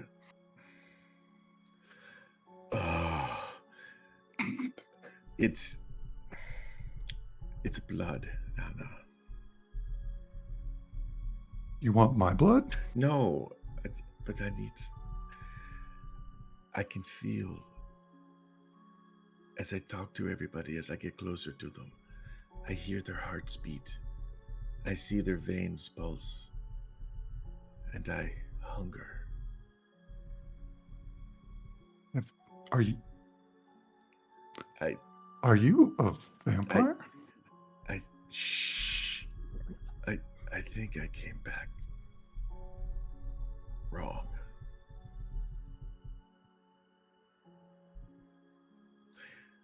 And she will very subtly, if I don't know if she can do this or not, but like lift up her upper lip and show her teeth.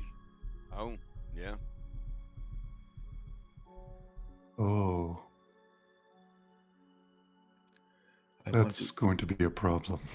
Now, Anna, you don't know how to flex those teeth yet, but physiology, you have sharper than normal canines. Surely you've met people in real life that have these teeth. If you're familiar with the Pathfinder YouTuber No Nat, he has the biggest fucking canines I've ever seen on a person that claims to not be a vampire. So they're very pronounced, right? But when a vampire is feeding, kind of like some species of snakes, where like the teeth, the fangs kind of go even further out of the mouth. They kind of get like propelled like out of the mouth. They can get very long. Yeah, the CGI kicks in. Yeah. I want to tell the others, but I can't keep this a secret. But it's getting stronger, and I don't know how long I can control it. Which I assume is the hint. If Ayla doesn't feed soon, like something bad's gonna happen. And it's just people. I believe so. Like I look at the frog, and it does nothing for me. Thought feels insulted. Yeah, and she goes, and the donkey is the same. So you instinctively know that if you had to, you could drink the blood of beasts, but it would be like the human equivalent of like eating like, bottom barrel stuff, like food that was left out, dog food, like just subhuman food, like food that is just not right for you to eat. But if you were starving to death, you would, you do what you have to do, kind of thing. But that is the instinct that you have when you think about feeding on animals. It's like, it's disgusting. Yeah, she's not gonna mention that as an option. Yeah. Like biologically, you're like, I could survive on that, but like I'm not going to, right? Like, I don't think Darius and Tyrion would react well to it. I don't know how they would react. No, of course not. But I trust them. Okay. Well, this will be an interesting breakfast conversation. Do you want me to tell them? No, I will do it. I'll try to find a moment when maybe we're packing up and everybody's together. I will be there with you. Thank you. And I don't want to sleep with you. I don't want to sleep with you either. Well, good. This is the first place you went. It's very weird. Also, I mean, she's really young. Given her history, I mean, here's the problematic nature of Anna. Anna was a young adult, but she was in a relationship with her boss who was married. You might say that her introduction to romance and sex was probably not great. So yeah, I could see why you worry about that, Anna. It's good role playing. All right. So as you guys are packing up and getting ready to head in, what do you do? You drop it on them? Darius, Mackenzie, Tiernan and Izzy, and Irina, Luke. Do you have a moment? Sure. I suppose. Yeah, Make it fast. Don't want to burn this daylight. Yes, I'll make it fast. So, we got separated in Vallaki when all the chaos went down, and I was bitten by one of them. I don't remember much afterward, if at all, really. What I told you, Irina, that I felt was true, but after that, I woke up with you all. But I think something has changed within me.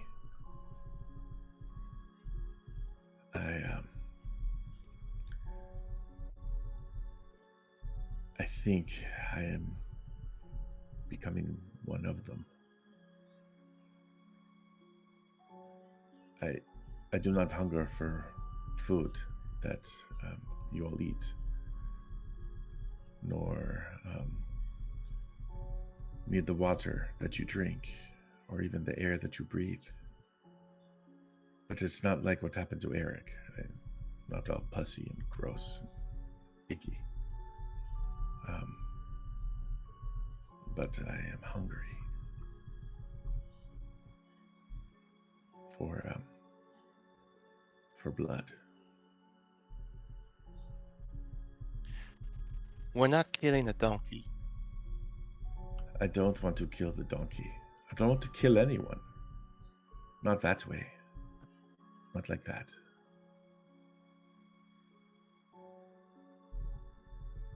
So we hunt some rabbits, kill them for you, and you just drink their blood. Simple enough. I suppose. Now, is this... Are you beholden to him now? That's seemed to be what they said about all of the other vampires. Oddly enough, I feel nothing but hatred and loathing for him still. It hasn't changed. I know that seems odd, but no, I don't feel any compunction toward him.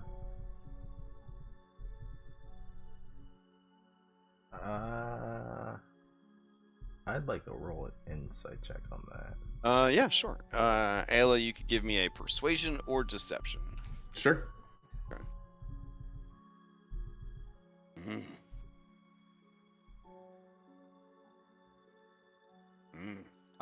Darius. I mean, she seems vulnerable and sincere.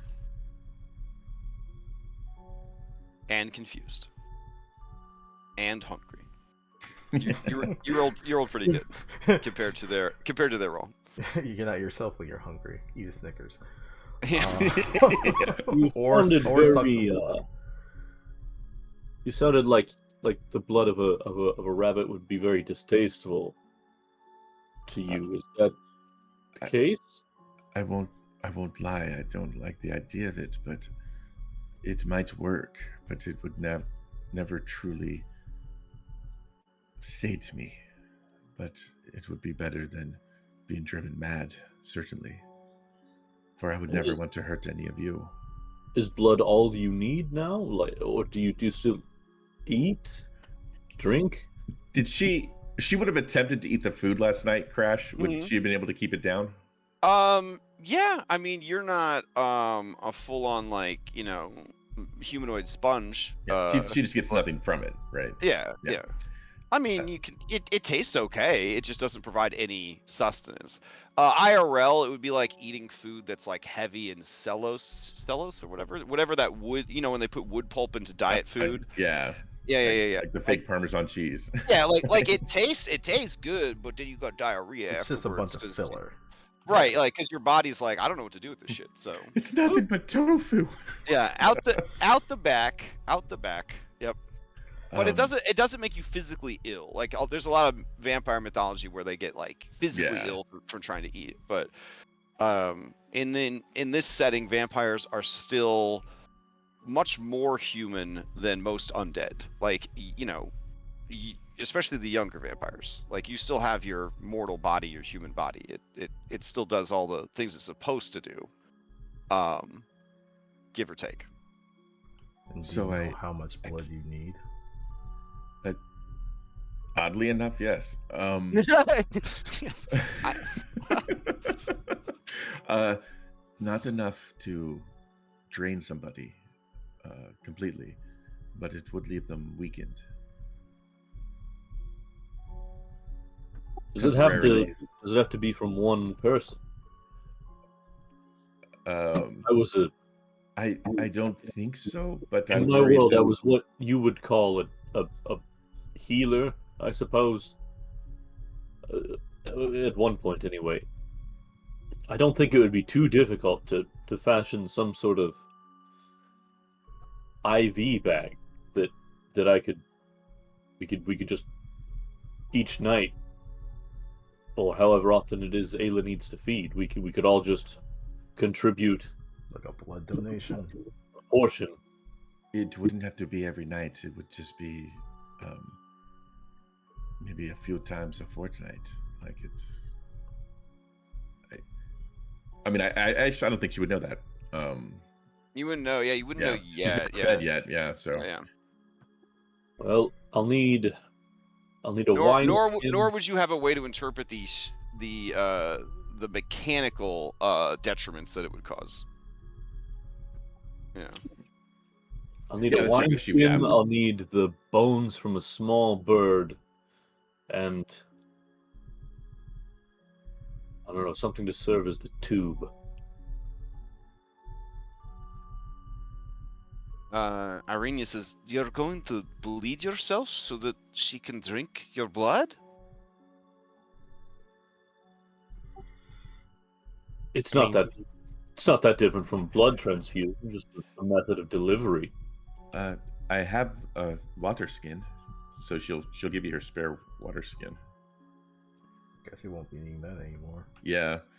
So secondhand blood will sustain you for sure. But your true desire is to actively feed. So that is the gnawing itch that is there. Like you don't have to worry about like starving to death if you have access to blood. But you essentially your powers hinge on you embracing that part of the curse. So where it says you must feed every X days, that is the main thing it's referring to. You have to commit that act. Is this the Grim Hollow one? Yes. Yeah. Yep. Oh, it's so good. Yeah. You have to commit the act itself. It's almost like ritual, as part of your curse. Right. But if you go that full duration, you do start to, like a human being who is hungry and starving, you would start to kind of come unhinged a little bit from hunger. So having blood in the meantime would be great, obviously, but that act still needs to happen. I would say that if you are kept fed every day, when you start going past that marker, you would have advantage to the saving throws that might be required to control yourself. Does that make sense? Yeah, absolutely. Okay. Yeah. I'm just trying to think what she would know enough to say what she could say to that. Then, yeah. So mechanically, I'll volunteer this information to you guys. If Ayla can consume 2 hit dice worth of blood per day, then when her feed limit reaches its maximum, she can attempt saving throws with advantage, wisdom saving throws with advantage, to control herself and not, try to feed on you guys while you're sleeping. But eventually she will need to hunt and feed as vampire do. But as long as she's getting those 2 hit dice a day, she will be fine and not have to worry about losing control, assuming she can make the saves. And the saves would be similar to staving off exhaustion. Like every day past the limit, the DC would go up a little bit more until it just becomes impossible to resist. Yeah. I'm fine with donating blood. Maybe we will find, a berserker, a druid. I know there's a whole bunch of faithless over on a hill.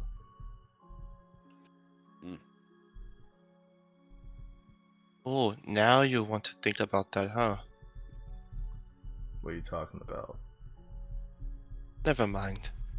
Mackenzie just seems like she's just like, so we're just on True Blood now. We just got vampires and werewolves, people turning into stuff. What was that movie you were talking about? Underworld or something? I don't know if things are that sexy, Darius. That wasn't. Ayla, Luke, you guys gonna make a vampire werewolf hybrid? Is that right? Oh, look at me. Ugh. None of us are Kate Beckinsale, though. Let's be honest. So. Yeah, true. Well, I'll say this to both of you, looking towards Luke and then Ayla. I got no problem with you as long as you ain't bang no fangs towards us. Is that cool? Of course. I didn't ask for this, and I will do everything I can to control it. You'll have... Okay, so I will admit I may be a bit bitey if the adrenaline's rushing while we're fighting, but overall I can keep my claws and teeth to myself. Or to whoever I'm killing. Good. Don't worry, I won't injure you. Unless of course you make it easy, then, I mean, instinct takes over. Then you won't feel bad when I break your jaw. Ah!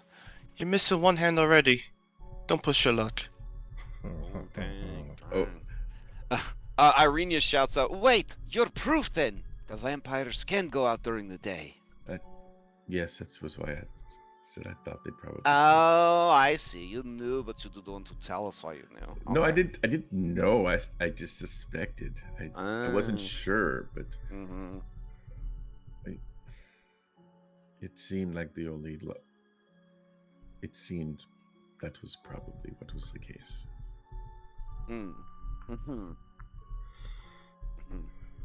Well, okay. Get going. Are we going to see this Jenny lady? Yep. All right. So, let's see.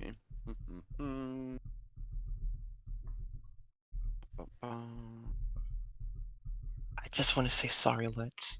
No, it's all good. I love the adversarial dynamic that this party has. Ayla don't like Luke. Everybody. Luke doesn't like I don't anyone. know if they hate everybody, but well, yeah, they're all low charisma, so they just have no tact, no social, So adversarial probably wasn't the right word, but at least, then the one that is charismatic is crazy. Is struggling. Yeah. So, and the other one that was charismatic is gone. Yeah. Oh, I'm misread. I know. I do too. Our sweet prince. All right. I mean, I think it was. Oh god, I want to look at what was put in Discord because that honestly described all of us so perfectly. Why is this music rendered so low? All right, let's turn it up. There you go. What I said about everybody. Yeah.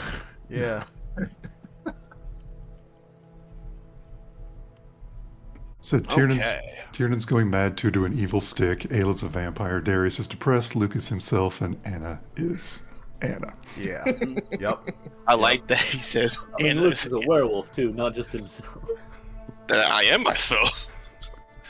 Okay. Look.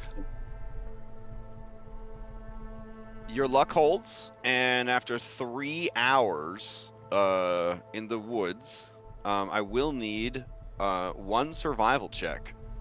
If there are 2 people trained in survival, one person can do it at advantage. Alright, I am trained in survival. Is anyone else? Same here. What's your bonus? +4. Okay, you get advantage then. Okay. This will determine if after 3 hours you get to your destination or you are hopelessly lost. Okay, so you travel through these spooky woods, and off in the distance, you see a spooky hut. It looks like it could be like a scene or a set from a Blair Witch movie. So off in the distance, nestled between some very tall fir trees, you see a cottage, a shack, a cabin in the woods, you might say. There are stairs that lead up. It is kind of elevated on stilts because so much rain in this area. You don't want your floor getting all moldy and gross. The underneath of the house is filled with bracken. So all sorts of vines, vegetations, bushes, mushrooms, that sort of thing. There is a cozy little pillar of smoke coming out of the sort of tin pipe chimney. And then all along the porch are what you would expect from any horticultural enthusiast grandma. You see all manner of tables and shelves with potted plants that are growing all sorts of strange and unusual flowers and fungus and whatnot. the air is heavy with pollen and spores, and a heavy mist clings to everything. The day is damp and dreary, and the rain is so light as to just be a sort of constant mist. Like when you're at the theme park and you go into the misting area to cool off, but you guys don't need it because it's already pretty chilly. The one thing that's kind of interesting to you is there is writing on the hut in the strange Barovian script, which is not strange to Anna and Ayla, but the letters squirm and worm their way into letters, and it says Green Teeth Enchantments. Enchantment. Enchantment. Yep. I guess this is the place. Anna will stroll up the stairs, I guess, and knock on the door. Oh shit! Okay. I'll wait outside. I don't want to be anywhere near that. All right. You hear a voice from inside, and it calls out and says, "Hey, customers, you customers." Yes, we seek the help of Jenny Greenteeth. Oh, Jenny Greenteeth. Don't you know it? May we come in? Of course. Of course. Come in. Anna will beckon everyone in that wants All to right. come. Does that Fine. invitation extend to everybody just asking for, no reason?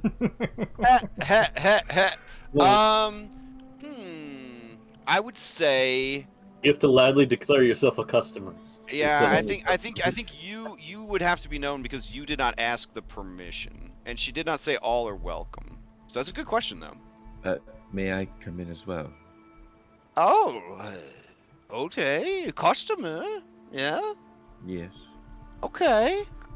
And so you guys enter. We'll sit at the bottom of the staircase outside the hut. Ooh, okay, fair enough. The hut is small. This isn't some TARDIS action going on. Inside of the hut, it goes about 20 feet from the door to another door on the far wall, and then this kind of large, quote-unquote, workshop area is about 30 feet wide. So 20 foot by 30 foot room. There is what looks like a fucking grizzly bear skin rug on the floor. And there are all manner of alchemical tools and setups. It just looks like a witch's cottage from a fairy tale situation. You also notice that on the right-hand side of the room is a small kitchenette area, and it has plenty of breads and flours and vegetables and fruits and all that good stuff. Eerily hanging from hooks and chains from the ceiling are an assortment of cutlery, knives, butcher knives, pokers, forks, things like that. There is a kind of brick oven, and it has a metal pipe that leads up to a chimney in the roof. The interior has a height of about 10 feet before there are rafters in the ceiling, and then you can see that there is a crawl space in the roof area. Overall, it is cozy and warm inside. Still a bit damp, but not nearly so bad as outside. You'll also note that there is a ladder to the right of the door outside that would lead you to that sort of loft area that I described. All right. So, as you enter, you see a creature, a woman. She is roughly 6'6". She has kind of wrinkly green skin, and she is wearing a shopkeeper's apron and sort of a belt that accommodates many pouches and tools and things like that. her proportions are hideously elongated. Her arms are too long, her neck is long, and the skin on it hangs like a rooster's wattle, kind of jiggling about. Her breasts are massive, and one of them has tumbled out of the apron and is just kind of flopping around. It is not, unless you're really into extremely old and wrinkly green women, all that appealing. Her hands are oversized and end in long, extra jointed, spidery fingers. Her face is absolutely hideous. Her lips look like they are puckered with bee stings and cannot close all the way around a mouthful of needle-sharp teeth. What is left of her nose is turned up, just declaring its nostrils to the world. Her eyes are sunken pits, wherein two tiny pinpoints of light seem to look out at you. She seems to have 4 ears, none of which are human, 2 on each side of her head, and her greasy, viney hair seems to sort of writhe and move like they are tiny snakes. She wears on her head a makeshift crown of bones and small animal skulls. This is her character art. Very nice. Oh, Yeah. But are her teeth green? There is a lot of green on the teeth, but the teeth themselves are not green. She she has a lot of plaque buildup on those teeth. All right. She says, "Oh, you came to see me? That's nice. That's nice. What do you need? Enchantments?" We are in need of several things that it is said that you could help with. Oh, who said that I could help you? I would like to know. The elves. The elves, The those Martikovs. poor children. The birds, those wonderful, wonderful birds. I see. Those are 2 good recommendation parties. I will not kill you. Thank you. Raising an eyebrow. We, again, have several items to discuss with you. The one that comes to the forefront is we have been attacked by werewolves. And several of us are likely under the curse. And you don't want a curse? I don't want to be a werewolf. Oh. Okay. Everyone's entitled to their opinions. Is there a way to cure it? Oh, yes. Have you transformed yet? No. Oh. Then there's still time. Who among you is cursed? I know for certain I am. Uh-huh. We believe... Oh, go ahead. I can test if you like. Sure. We at least know that some of us were bitten. We don't know if we're cursed. Her extremely long arms and fingers, like stretch out. Not like, Luffy for One Piece, but it's still pretty creepy. And she delicately grabs what looks like an eyedropper bottle from one of her shelves. And she says, "A drop in the eye will show us the truth."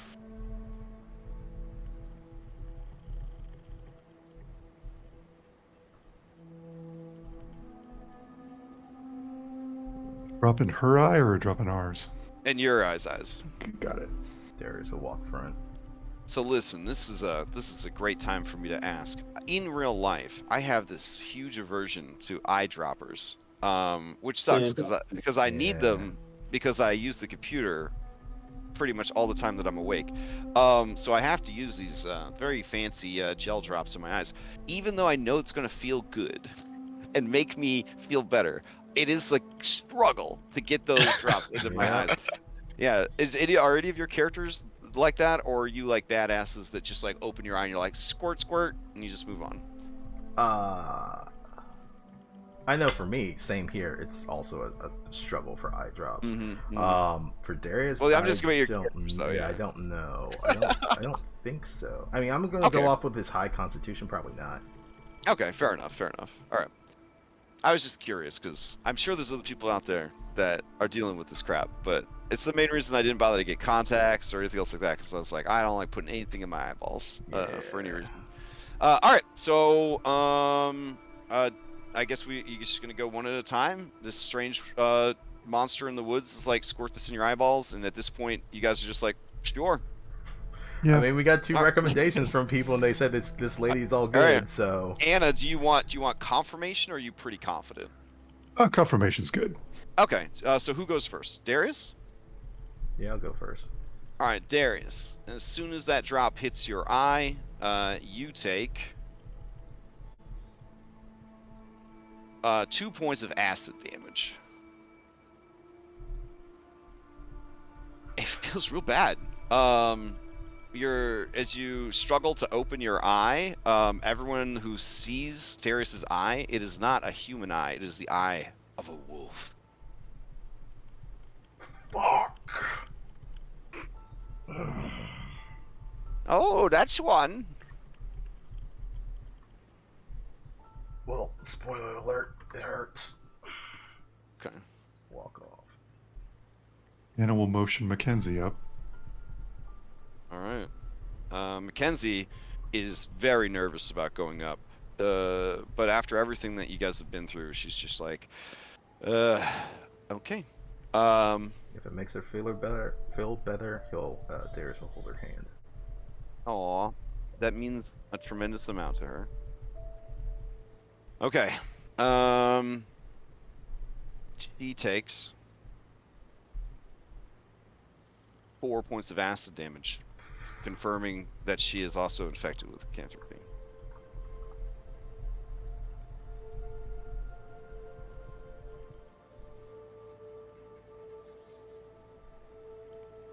At least you can hunt together. I'm just saying. Luke out there just writing up pamphlets for werewolves. So you found out you're a werewolf. Let me tell you, I was scared at first too, but it's so great. Just get this all together. All right, so I'll give you this fancy new status effect, confirmed werewolf. There you go. All right, who's next? Anna will go, but only if Darius holds her hand as well. Aww. Okay, do you hold her hand, Darius? Darius will hold her hand. All right. Anna, you take 1 point of acid damage, and it is confirmed that you are a werewolf. Irene is just looking around like, is anyone not a fucking werewolf? I don't think I am, but I'll get tested. Bet. Let's see. She whispers to you, I don't know, you kind of seem like a werewolf the other night. Did I? Never mind. Thought says, oh, you think I might be a werewolf? So I get tested, just in case?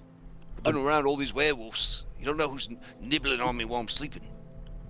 I'm not sure familiars can be werewolves, but if you want to get tested, Oh, yeah, I'm gonna get tested. Alright. How many hit points does Thought have? I just squirt it in there. Left one, my right eye's my good one.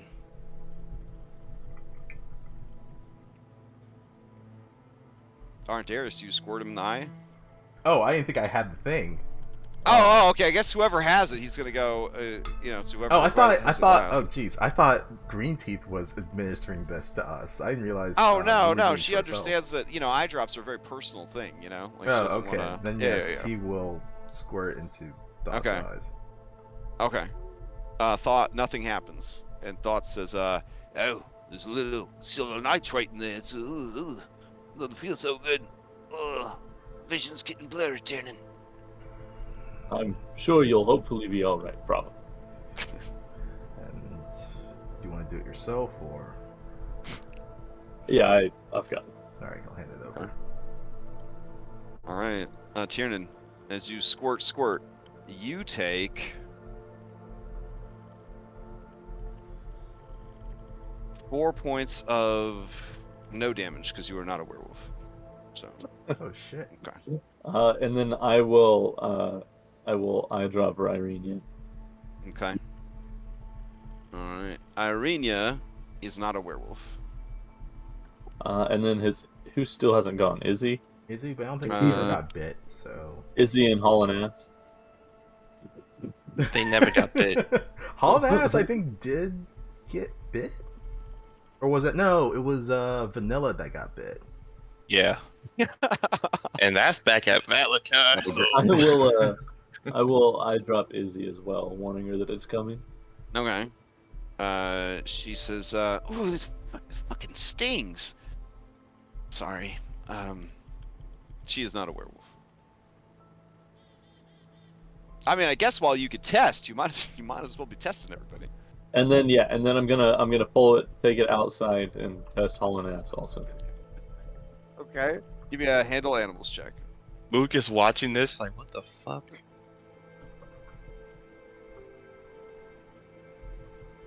He does not want that to happen. Jenny Greenteeth laughs a little.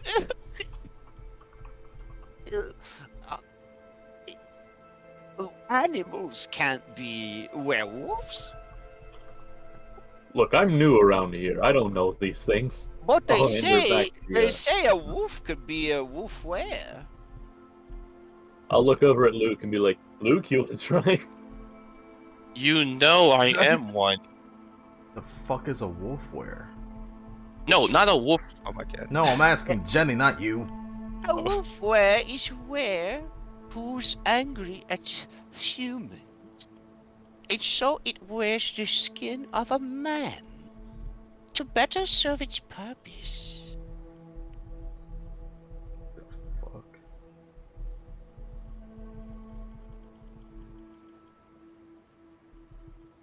Alright, well, we know who is affected now.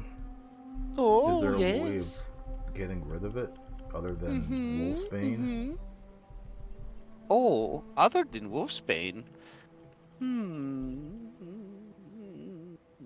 That one we heard about, and we, I guess, know it's a rare plant in places.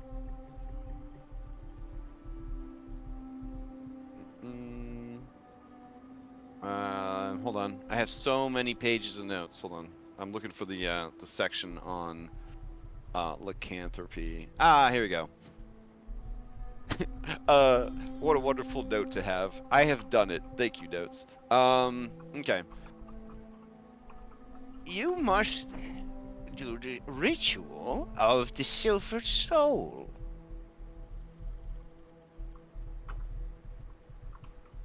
You need to hurry before the full moon comes. You need to exhaust your body. You will need a silver nail. You will need 2 silver nails each.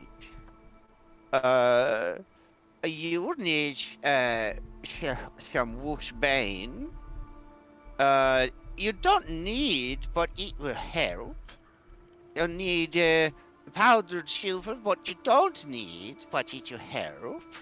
And you need the heart of a werewolf for each of you.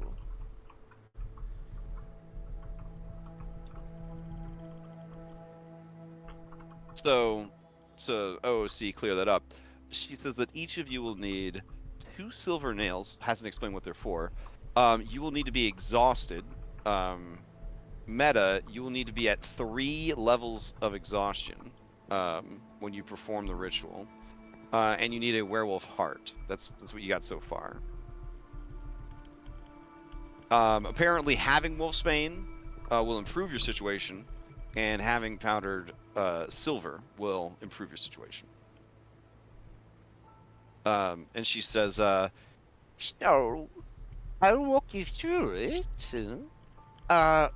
You go get the werewolf heart. The fresher the better. Then you make yourself tired. Wear upon your body. As the moon rises, you must eat the heart. Before you eat the heart, you must have a silver nail hammered into your chest and your skull. If you take the wolf's bane, it will help you through the ritual. Powdered silver, pure silver, not worked silver, but pure silver, it will help you survive the ritual.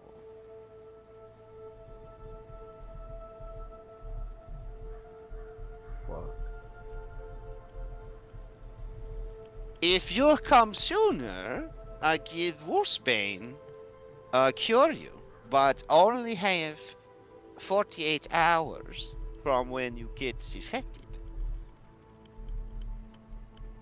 48 hours, a Wolfsbane could cure you. There is a creature, a plant, is very rare in woods, that hunts and kills. Its lacerations remove the curse of lycanthropy, even on true-born lycanthropes, werewolves, were-ravens, were-tigers, were-bears, were-rhinos, etc. There's no were-rhinos here, though. Was a nice elephant boy came by a year ago. Was lost looking for food, sweet thing.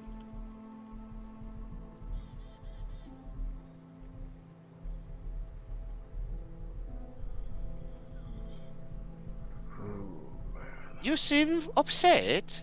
This is the cure you came for. It is.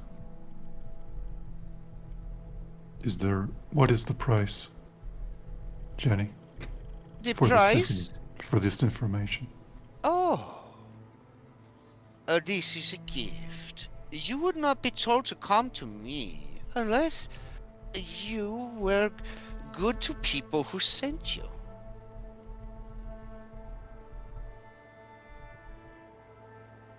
Thank you. This is a reward for being so good.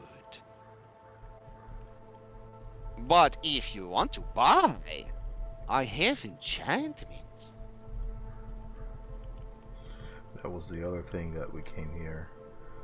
The Dusk Elves, they said that you're pretty damn good at alchemy and other stuff. Perhaps none better than me.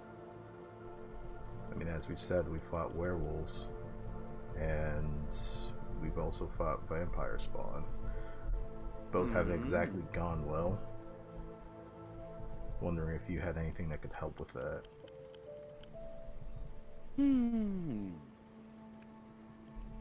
I can sell you alchemical silver.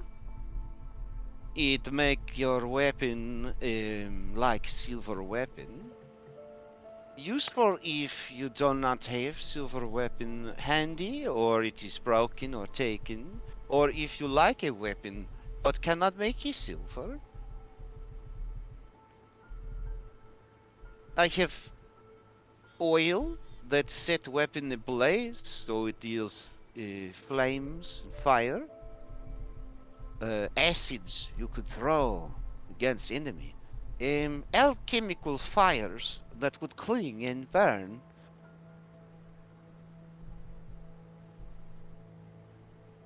She's kind of like checking to see if you guys are to do this. I have yes. bottles of lightning. You throw, lightning explodes out.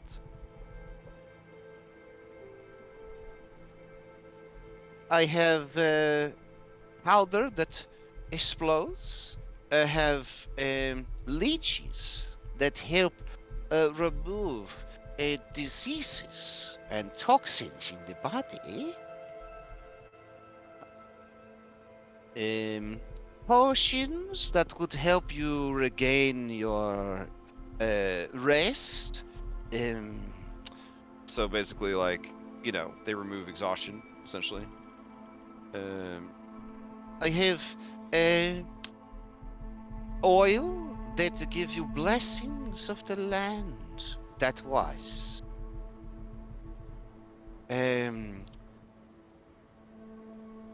What are you looking for? Yes. Yes, all of that, yes. Okay. Do you accept Electrum? You take credit. Or what's your payment for these things? Oh, coins is fine. Or trade if you have something interesting.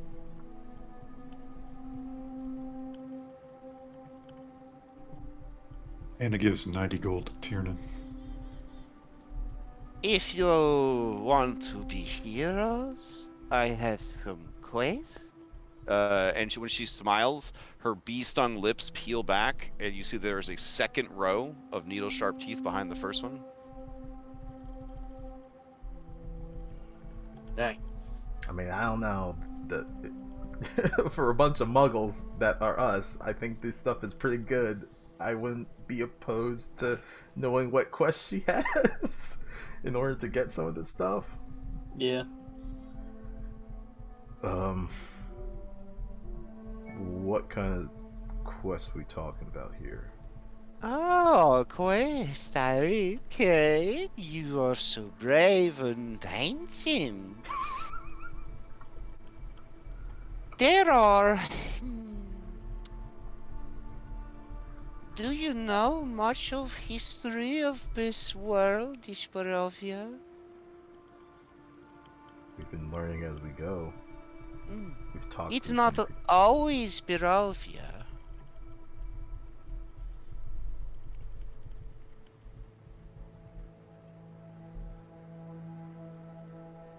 Like before the Dark Lord came and conquered this place? Correct.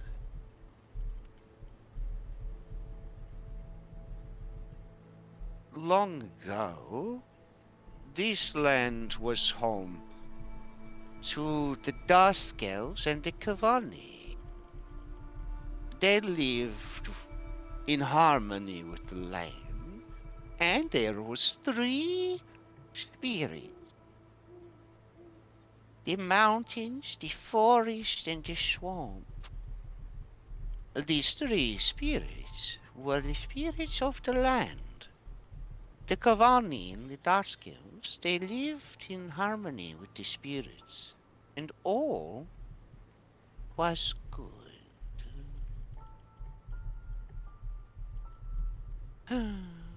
But alas, there was fighting, there was greed, there was conflict, and pride that would make some want to stand above others at any cost. The 3 of the land wept as the people fought for dominion, and it was a dark time. In the end, a fearsome leader of the Kavani took power over the realm. People who were opposed to his rule and his faction were the Druids, most loyal to the tree. They fled south to Yester Hill. They watched from a distance as these warlords took over, enslaved those who did not bend the knee to him. There was much blood to soak the land. And normally, the land would appreciate a good drink now and then. Don't we all? As she looks over at Ayla. But too much of anything can be too much. Too much of anything can make you sick. The Dusk Elves, for their part, tried to find peace between the two tribes they warred. That is when he came, the Dark Lord and his army, to conquer these lands, take them for himself. Amongst the druids, a schism was created. Some who felt that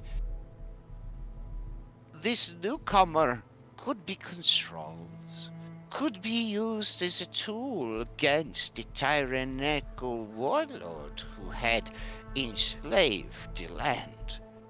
But there were others true to the land who sensed a danger in this stranger, a cunning and a hunger. Alas, they were small-voiced and numbered, and so the druids guided this stranger, this would-be lord. And with their help, he and his forces easily toppled the warlord and conquered the region. So enamored with his presence, his power, his prowess, his leadership, many of the druids became enamored with him. They saw him as more than a weapon, but as a true savior. They taught him to seize the power of the land for himself. The druids who had objected to helping him could take no more, and they turned against those now known as the Faithless. But they were not strong enough. Most were killed, and the rest went into hiding. And so the Faithless taught the Dark Lord how to bind himself to the land. He, for his part, was so arrogant and proud that he thought it a primitive ritual, and went along only to appease the savage natives who were now the thralls of his new kingdom. But he did not know that he would be bound to the land. And when he was, he became more powerful than before. The spark of magic fed to him as a baby began to grow, and he became obsessed with nurturing that new flame.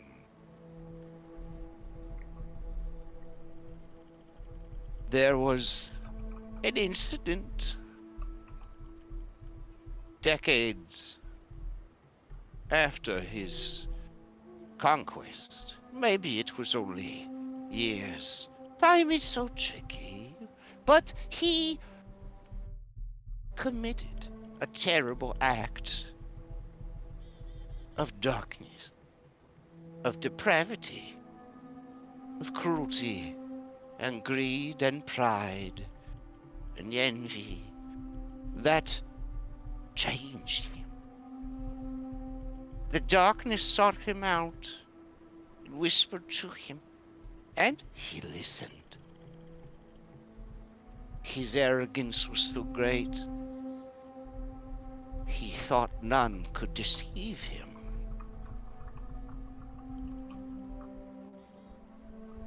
His pact with the dark powers changed him and bound them to him as their prisoner and plaything.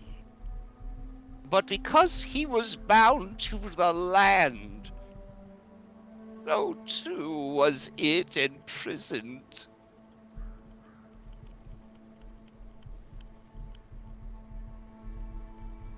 And the centuries rolled on, and the land became perverse by his dark soul. And all who come here are trapped, and all who die here can never leave, but must play out their role again and again. But there are ways to break his bond to the land and diminish his power greatly.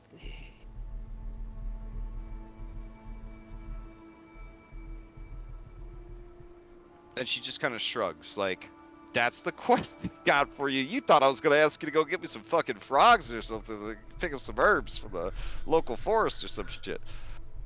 So, long story short, you want us to break his ties to the land? Yes, that seems like a good idea. How does one go about doing such a task?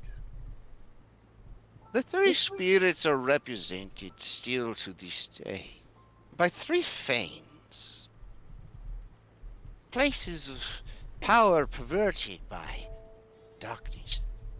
They must be cleansed. The old crow, Davian Mordekov, knows of these secrets, as do I. Are those tied to the 3 stones that the Markovs have, or had? Yes. So handsome and so smart. Do you have a map? I guess we'll pull out Yeah. the map. Oh, no, yeah. Okay. Oh, it's also at this point, she's been talking long enough. You realize that while she has a sort of human mouth, the corners of her mouth, actually, you see like there's a very faint line that goes all the way back to her ears, indicating that her mouth likely can open quite far, like more like a lizard or a frog or something like that. You want to know how I got these scars? She says, This is a terrible map. Let me see. That's what we got. There is one here at Yester Hill.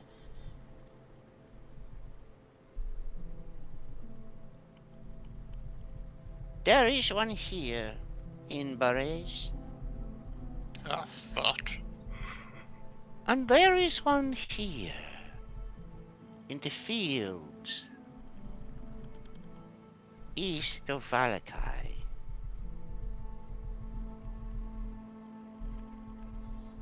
Each needs a stone and a ritual.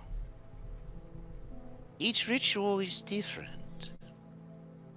You must go there to start the ritual and return to finish it. But each needs its stone. This will make Davian sad. His people kept the stones safe, and they nourished his lands to make all the tasty wine. But perhaps he understands that at some point you must make a decision. You must finally decide to make a stand. So, if these places are broken from Strahd's connection, the whole land would go back the way it was? No, I'm sorry to tell you this. The only way to free these lands is to kill the Dark Lord.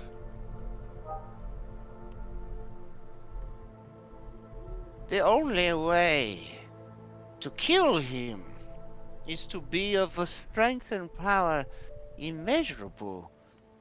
For there was a great wizard recently who, by all accounts, should have prevailed.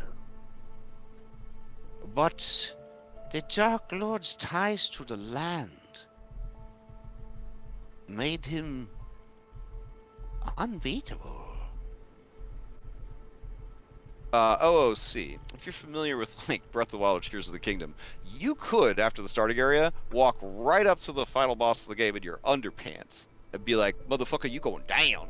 Oh, that's the same thing for Darkest Dungeon. You can go to the last dungeon once you start the game. The problem is, as it ain't gonna end well. The problem that XP level 3 has pointed out is, in a game like that, if you're a Dark Souls kid, right? Sure, I'll go fight Ganon naked with a stick. You know, that's fine. If you're like playing Dungeons and Dragons, there's math and shit involved. So like, it's gonna be hard. Not as bad as Pathfinder 2, but it would be a hard one battle without removing these ties. The more ties you can remove, the weaker he becomes.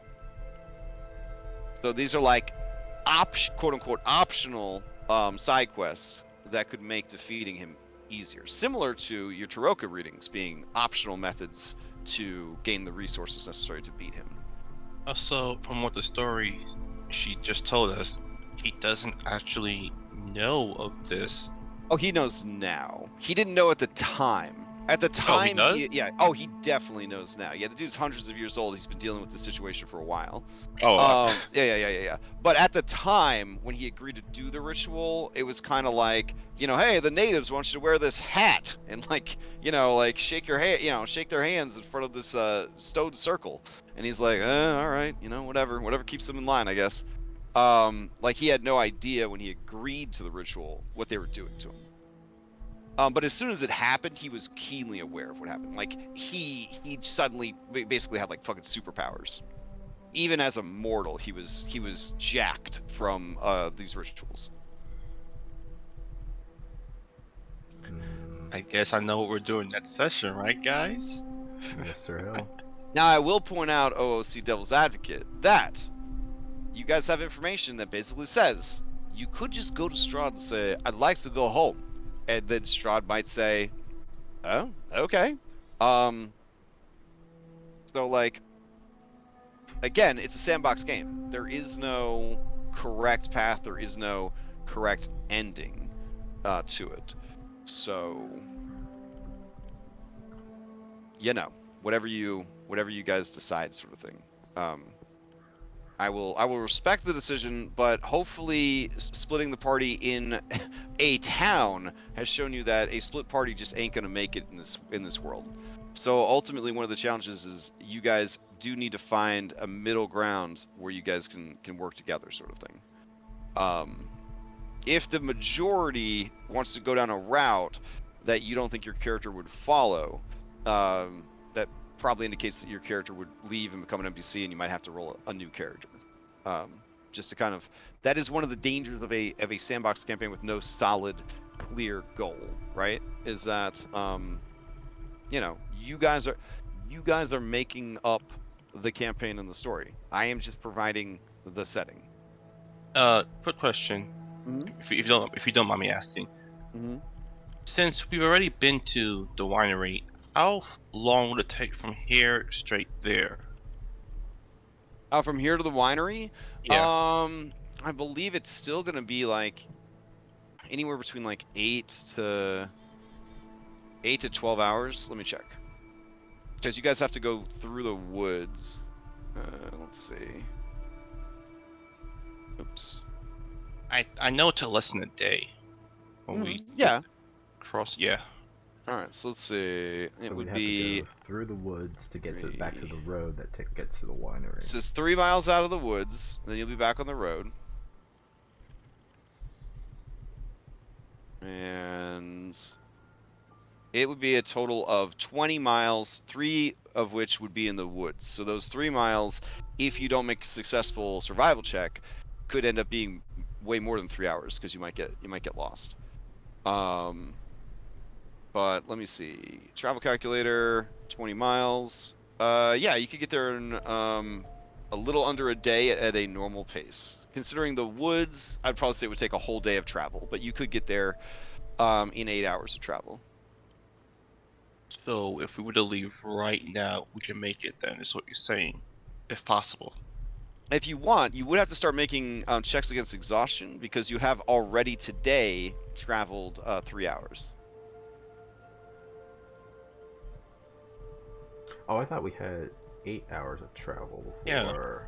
Yeah. I'm saying it's 8 hours from Jenny's house to the Wizards of Wine, so it'd be 8 more hours of travel. Oh, gotcha. Okay. Yeah, it'd be 8 more hours of travel. Yeah.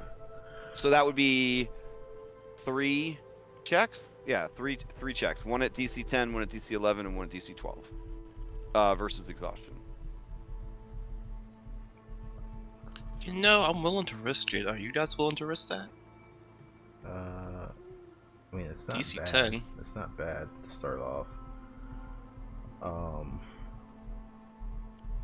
But I guess, like you were saying, you know, majority are gonna have to kind of agree. Going to these sites, is that plan? Because I mean, we have, I guess now 2 things to look at Yester Hill. 1 for this ritual site, and 2 the Taroka reading. Both of which are things that can help us. And technically 3 for Davy. Oh wait, no. I guess 3. Yeah, Stone, Taroka reading, and then ritual site. Don't want to go to Berez. That seems bad. Stone grinder. That's past Vallaki. That is past Vallaki. Okay, how about this? If we do the winery, Yester Hill, we can make our way over to Krezik.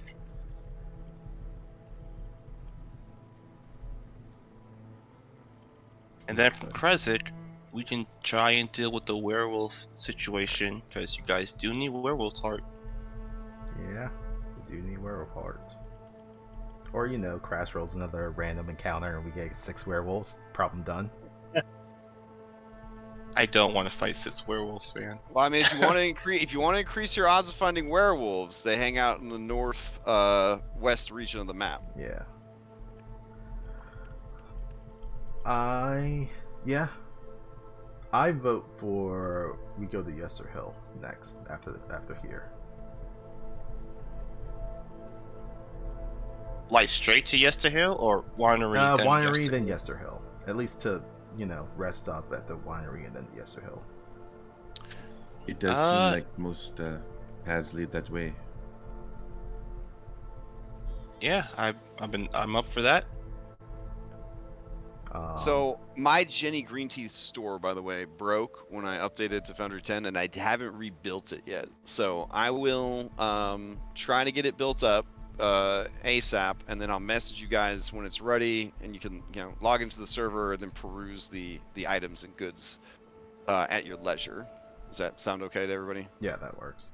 Okay. Yeah, because I was or I was wondering if you were just gonna post something in Discord and we just look through what the prices are until that shop thing is built or whatever. Yeah, I could do that. But yeah, if we're going into faithless territory, we fought druids and they got magic. So seeing what we can do to even up the odds a little bit would be helpful.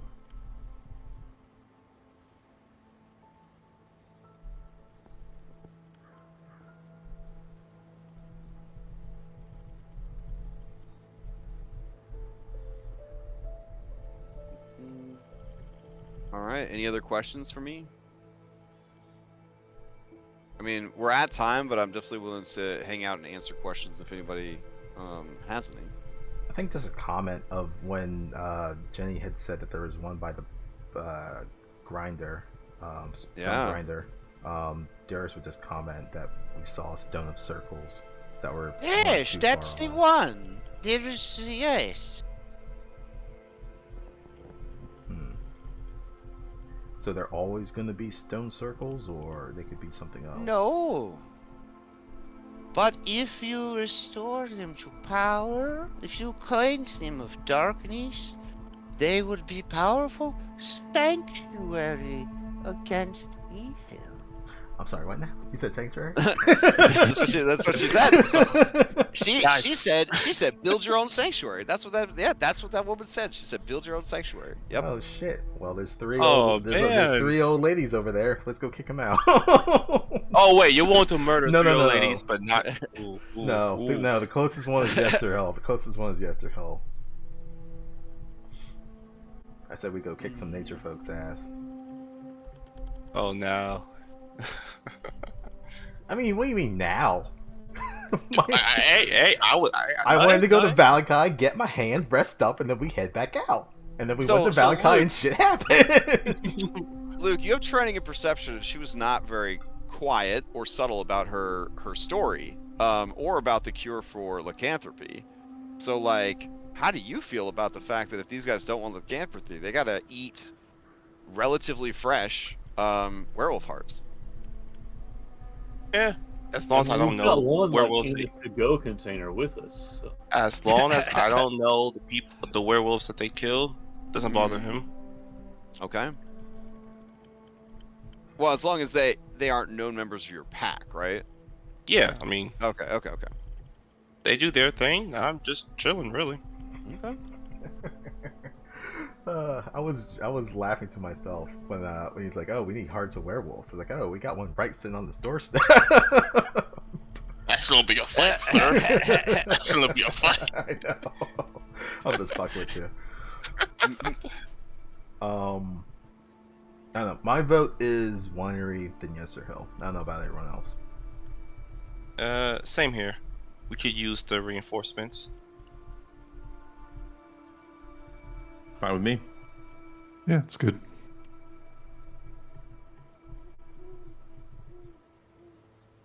Did we just agree on something without a poll? That's fantastic. I think All right. so. I love it. I'm happy to hear it. Didn't hear anything from Tiernan. You good? Making out with Arena. Yes, there's nothing like a old spindly elongated hand. Hey, I never yuck anyone's yum. I'm just saying. I mean, she came with recommendations, so there's got to be some merit there. And she said that if we didn't come with recommendations, she would kill us, so there's a plus.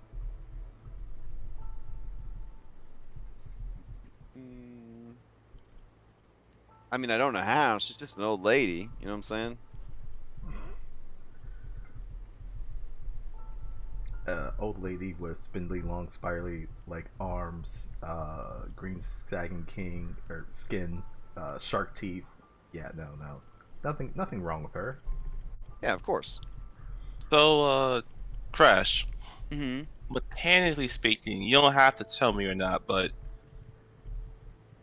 if by some instance Luke were to bite them, okay, after they were to quote unquote get cured, would that reapply it or something? Like, I mean, that, yeah, I mean, just because you get cured from the flu doesn't mean you're not gonna get the flu next year. Like, they got to be careful not to. Now that you guys know that an application of wolfsbane could cure you as long as you are as long as you imbibe it before the first 48 hours. Yeah. Oh, and no. Even then, all that does is give you a saving throw to avoid it. It doesn't automatically cure it. No, I asked because he's not a true born, so I don't know if that's a mechanic thing or. Oh! I get what you're saying. Yeah, no. Unfortunately, lycanthropy can be spread very easily, but unlike most 5e D&D games and the Van Helsing movie, you don't just instantly become like max rank werewolf because a werewolf bit you. It's a long, ongoing transformation process. So like, you guys who are infected, you do not become a werewolf until the first full moon. So you have that 48-hour window, which is the best time to get cured. Then you have up until that first transformation. After that transformation, it's nearly impossible. There is this extremely rare plant monster that she mentioned that the lacerations of its thorns and vines removes lycanthropy even from true lycanthropes. But beyond that, you're pretty hosed if you're all in. Like, there's no cure in Luke at this point unless you find that plant. Oh, he doesn't want to get cured. So yeah. I'm just letting you know.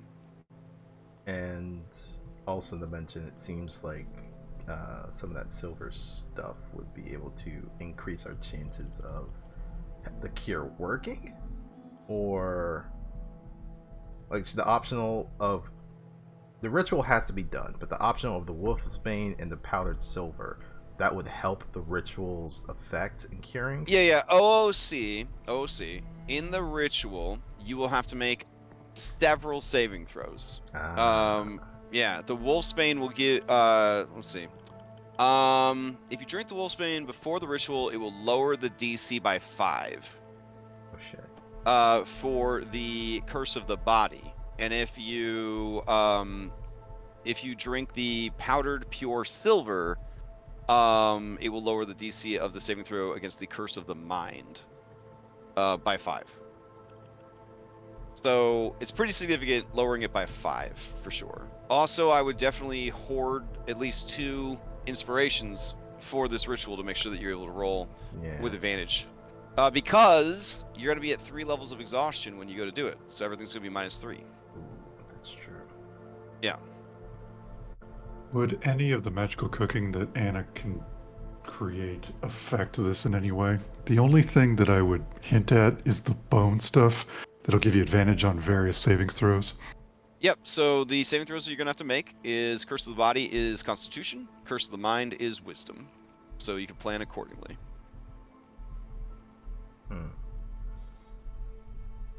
You must succeed on both saving throws to remove the lycanthropy. So, like, it's kind of your only shot. If you don't make it in this ritual, you will transform and start your life as a werewolf. Oh man, you guys are so screwed. And I assume Ayla knows there's no cure for what she has. Not that you've ever heard of. Yeah. Yeah. But the key word that you have heard of. Could ask this lady. Yeah. Hypothetically speaking, how do you cure being a vampire? Asking for a friend. Yeah. Oh man. I mean, if you did ask her, she would probably tell you that death would be your release from the curse. Guess we gotta kill Ayla, guys. Bound to happen again. Yeah. Well, I already got 1 black spot. She just gives like one of those weak fake smiles and kind of nods and walks out solemnly.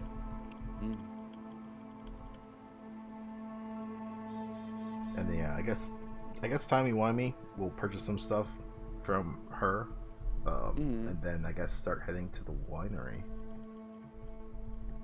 to then head to Yester Hill.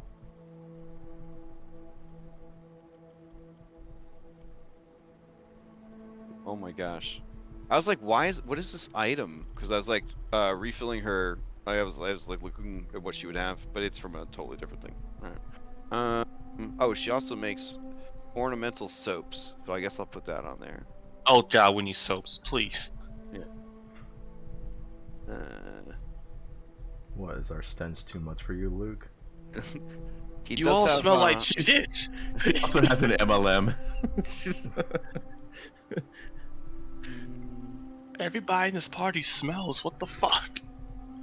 The whole world would smell more when you're a werewolf, right? I mean, I feel like. Yeah, you become more aware Yeah. of things. It's unpleasant. I mean, we try to clean up where we can. The urinal smells like Irenia for some reason. Damn. Weird. Damn. Damn. Just calling everyone out. Calling that man out. Hey, no shame, guys. No shame. Putting that 4 charisma to use. You're damn right.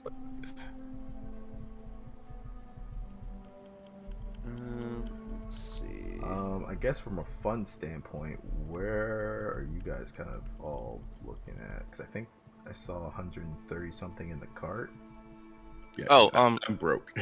Crash, can you do me a favor? Mhm. Because the party mentioned this, can you take all the platinum and gold Eric had before his transformation is put in the party cart?